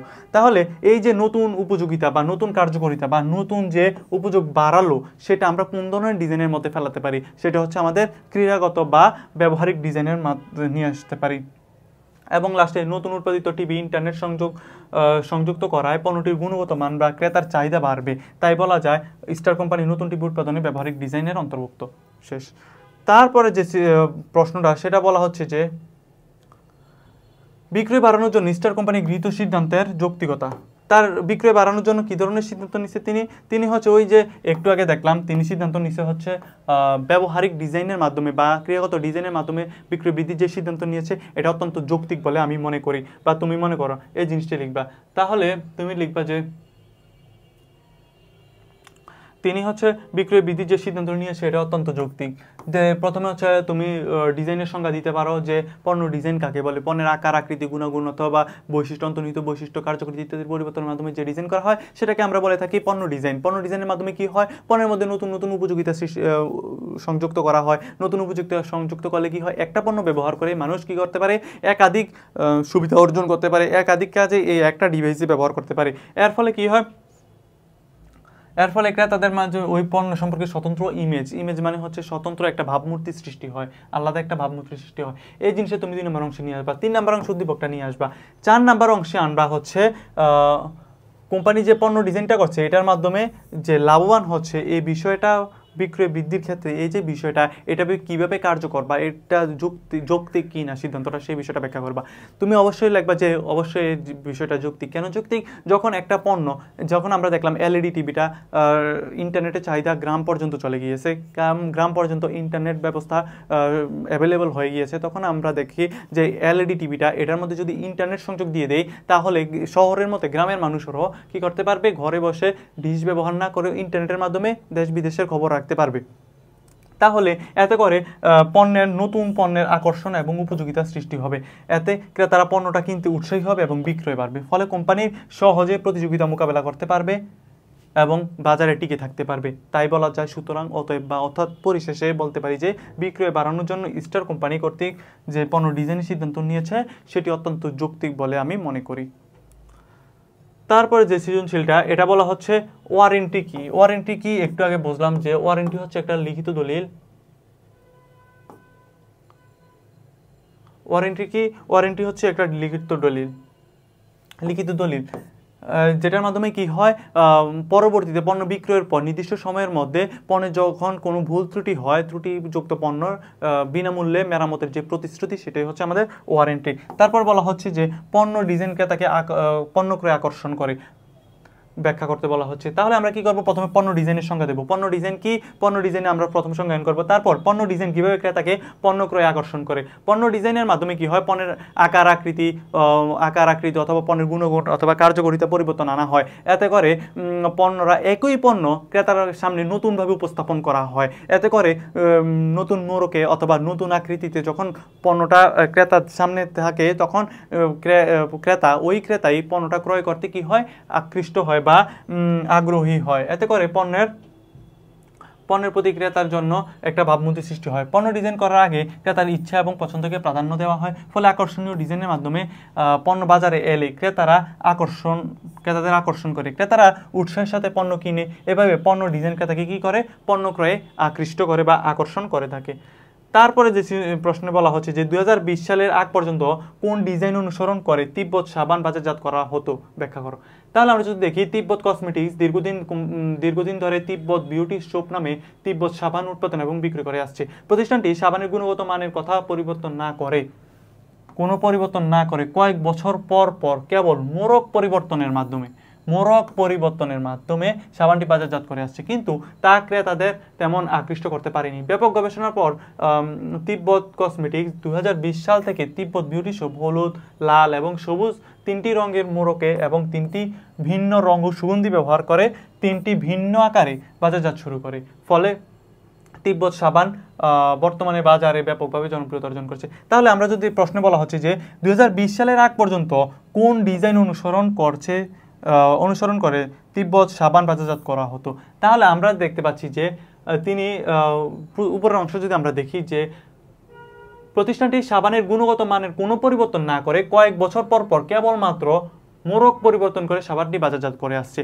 আমরা যদি পণ্য ডিজাইনের একটা সংজ্ঞায়নে পড়ছি যে পণ্যের আকার আকৃতি বা গুণগুণ পরিবর্তন না করে শুধুমাত্র বহিরাবরণ বা মোড়ক পরিবর্তনের মাধ্যমে যে ডিজাইনটা করা হয় সেটাকে আমরা কি ধরনের ডিজাইন বলি ভাইয়া, সেটাকে আমরা বলি প্যাকেজিং ডিজাইন। তাহলে 2020 সালের আগ পর্যন্ত কোন ডিজাইন অনুসরণ করে তিব্বত সাবান বাজারজাত করা হতো, সেটা হচ্ছে প্যাকেজিং ডিজাইন অনুসরণ করে বাজারজাতকরণ করা হতো।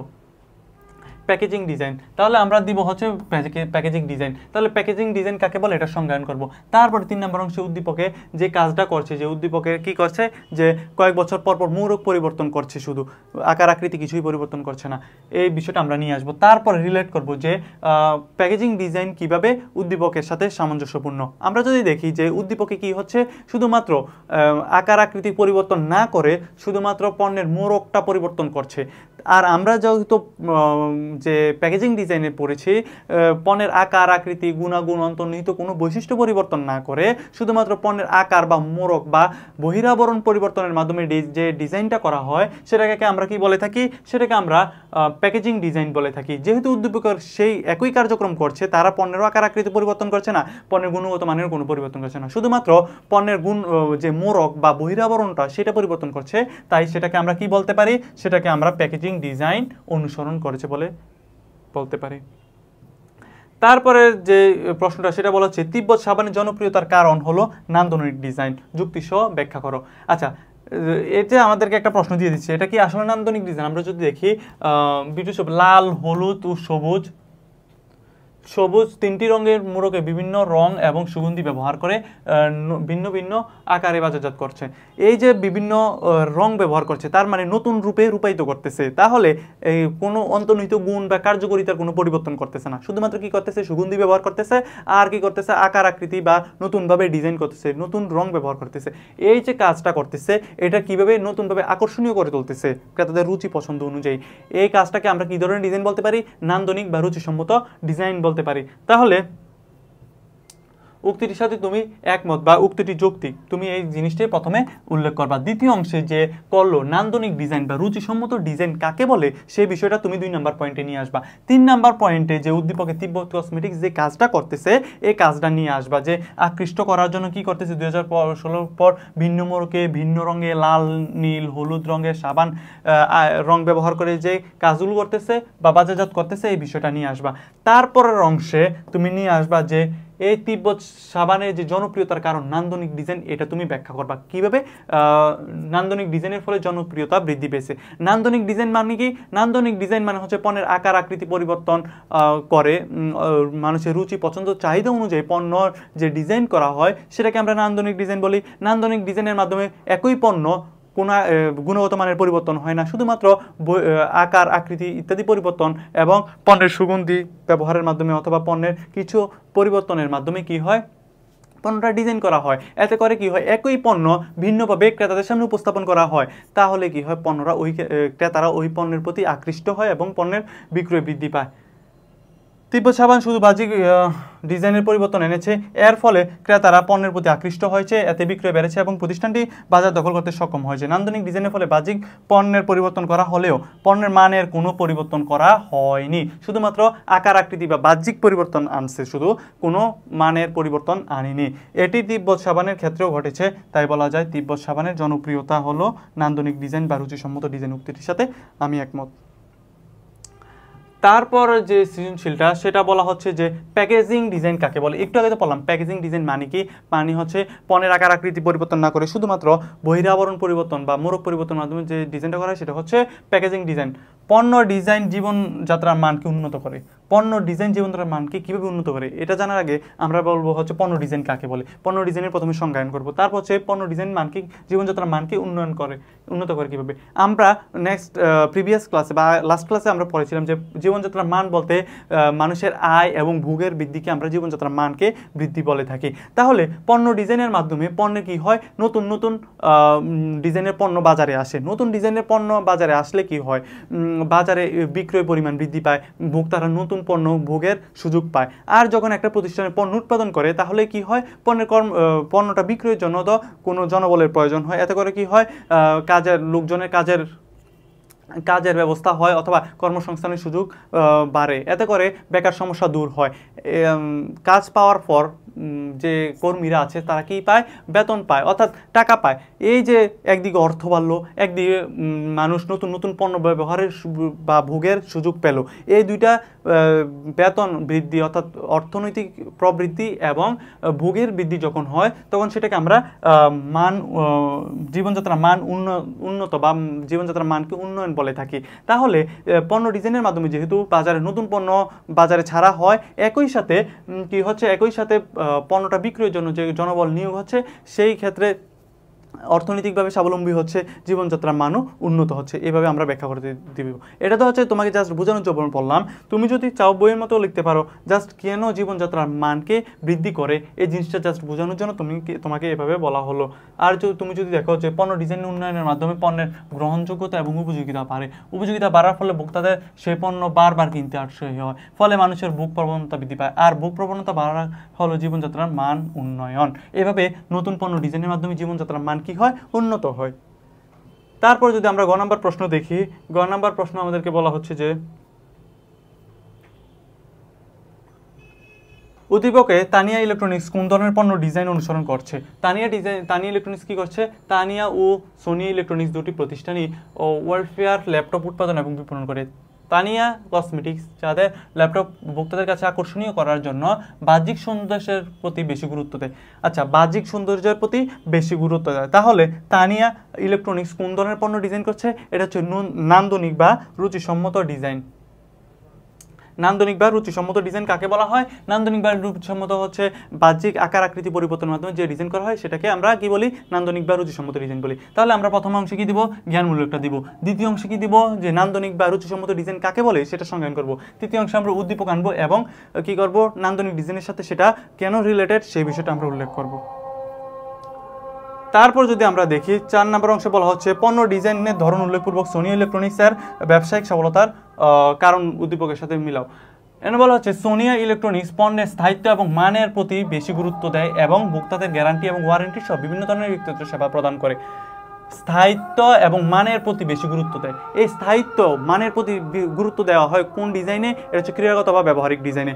পণ্যের কার্যকারিতা বা গুণের উপর যখন পরিবর্তনের মাধ্যমে যে ডিজাইন করা হয় সেটাকে আমরা কি বলি, ব্যবহারিক বা ক্রিয়াগত ডিজাইন বলে থাকি। তাহলে সোনি ইলেকট্রনিক্স যে কাজটা করছে সেটা হচ্ছে ব্যবহারিক ডিজাইন এবং বিক্রয়োত্তর সেবা প্রদানের মাধ্যমে ব্যবসায়িক সফলতা অর্জন। তাহলে আমরা প্রথম হচ্ছে বিক্রয়োত্তর সেবার সংজ্ঞা দেবো, তারপর হচ্ছে আমরা কি দেবো, এই যে ব্যবহারিক ডিজাইন বা ক্রিয়াগত ডিজাইন, এটা হচ্ছে সংজ্ঞা দেবো। প্রথম অংশে আমরা কি দেবো, যে সফলতার কারণ হচ্ছে ব্যবহারিক ডিজাইন, তারপর হচ্ছে ব্যবহারিক ডিজাইনের সংজ্ঞায়ন করবো, তারপর উদ্দীপকে যে মিসেস সোনিয়া ইলেকট্রনিক্সের কার্যক্রমটা নিয়ে আসবো, তারপর হচ্ছে যে মূল্যায়ন করব কিভাবে বিক্রয়োত্তর সেবা এবং ব্যবহারিক ডিজাইন বা ক্রিয়াগত ডিজাইনের মাধ্যমে সে সফল হয়েছে সে বিষয়টা আমরা নিয়ে আসবো, এবং কনক্লুশন দিব যে উদ্দীপকের প্রতিষ্ঠানটি ব্যবহারিক বা নান্দনিক ব্যবহারিক বা রুচিসম্মত ব্যবহারিক বা ক্রিয়াগত ডিজাইন এবং বিক্রয়োত্তর সেবা প্রদানের মাধ্যমে সফলতা পেয়েছে বা সফল হয়েছে বলে আমি মনে করি।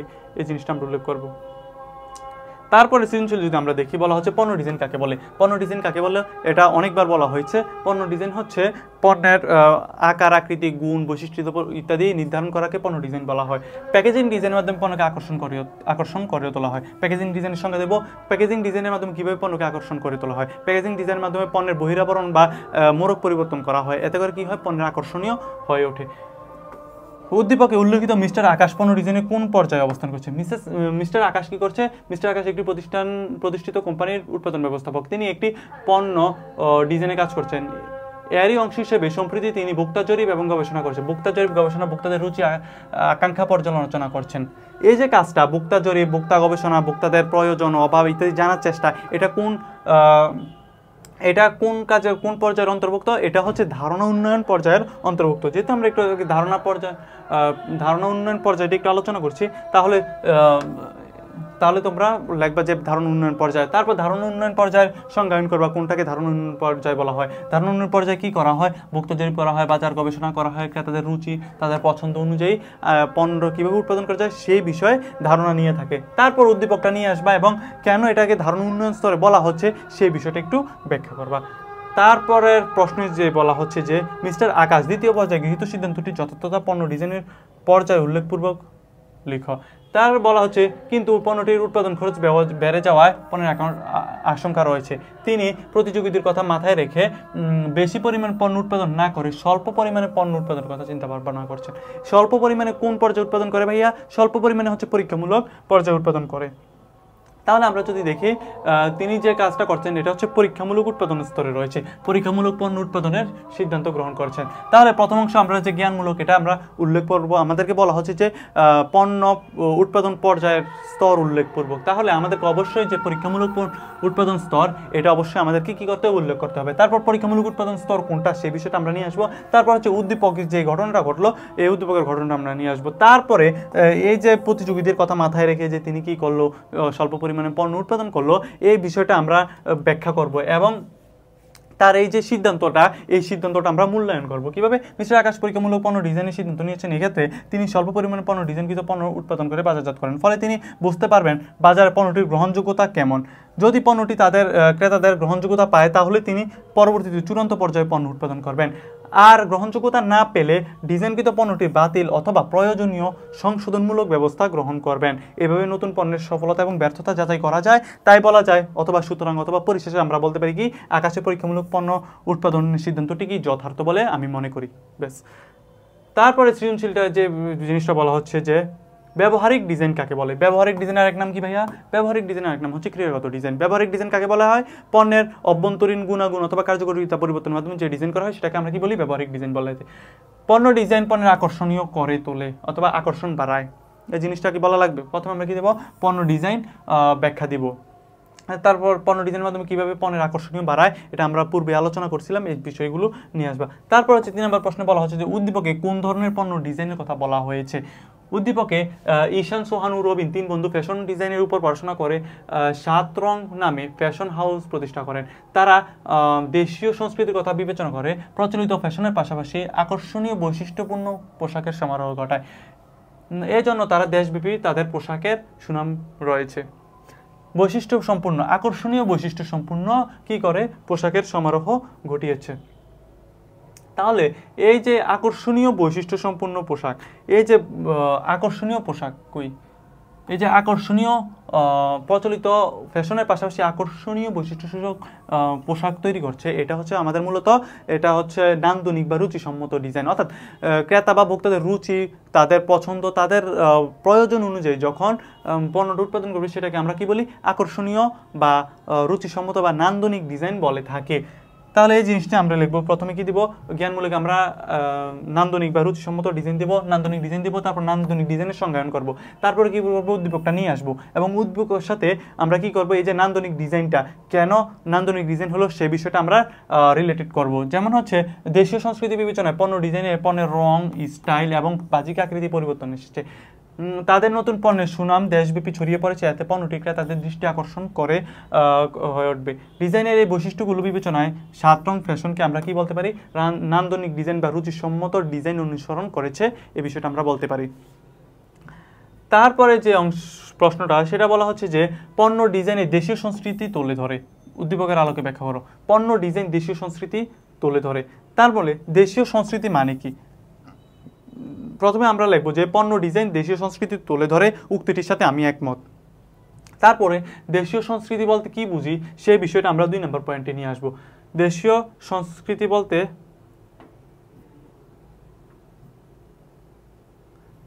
আমরা যদি দেখি পণ্য ডিজাইন তুলে ধরে, এটা হচ্ছে আমাদের প্রথম অংশ, প্রথম যে স্টেপটা এটাতে আমরা দিব। দ্বিতীয় স্টেপে আমরা উৎপাদনের মাধ্যমে কিভাবে আকার আকৃতি পরিবর্তনের মাধ্যমে পণ্য ডিজাইন করা হয়, পণ্য ডিজাইনের সংজ্ঞাটা আমরা নিয়ে আসতে পারি।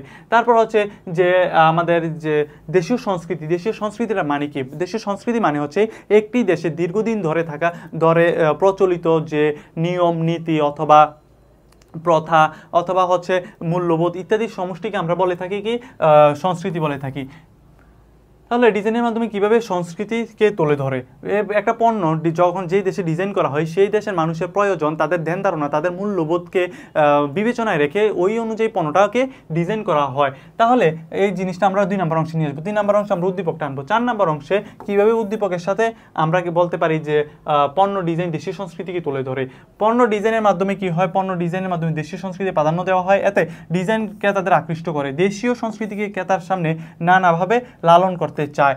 দেশীয় সংস্কৃতি পণ্যের প্রতি তাদের আগ্রহ তুলে ধরে। 7 রং ফ্যাশন সেইভাবে তাদের ডিজাইন করে ক্রেতাদের বাড়তি চাহিদা পূরণে সক্ষম হয়। অর্থাৎ একটি দেশের মানুষ তাদের মূল্যবোধ অনুযায়ী তাদের যে কোনটা ভালো কোনটা মন্দ, তারা কী ধরনের পণ্য চায়, কী ধরনের পণ্য তারা ক্রয় করতে এবং পরিধান করতে পছন্দ করে, সেই বিষয়টার কথা মাথায় রেখে যখন উৎপাদনকারী পণ্যটা উৎপাদন করে, তা হচ্ছে সংস্কৃতিকে প্রাধান্য দেওয়া। এই সংস্কৃতিকে প্রাধান্য দিয়ে পণ্যের যে নতুন নতুন ডিজাইন করা হয়, এতে করে আমাদের সংস্কৃতিকে তুলে ধরা হয় বা সংস্কৃতিকে আমরা কি করতে পারি, হাইলাইট করতে পারি। এটাই বলা হচ্ছে যে লাস্টে দিয়ে সুতরাং অথবা তাই বলা যায়, অথবা কি বলবা পরিশেষে বলা যায় যে পণ্য ডিজাইন দেশীয় সংস্কৃতিকে তুলে ধরে। এটাই তো আজকে এতটুকুই। তোমাদের পরবর্তী ক্লাস হবে পরবর্তী যে সৃজনশীল যে অধ্যায়টা আছে ওই অধ্যায়ের উপর। সেই পর্যন্ত ভালো থেকো, হালকেন শ্রেণীর পাশেই থেকো। আজকের জন্য এতটুকুই। আশা করি ক্লাসটা বুঝতে পেরেছো। সবাইকে অসংখ্য ধন্যবাদ। আসসালামু আলাইকুম।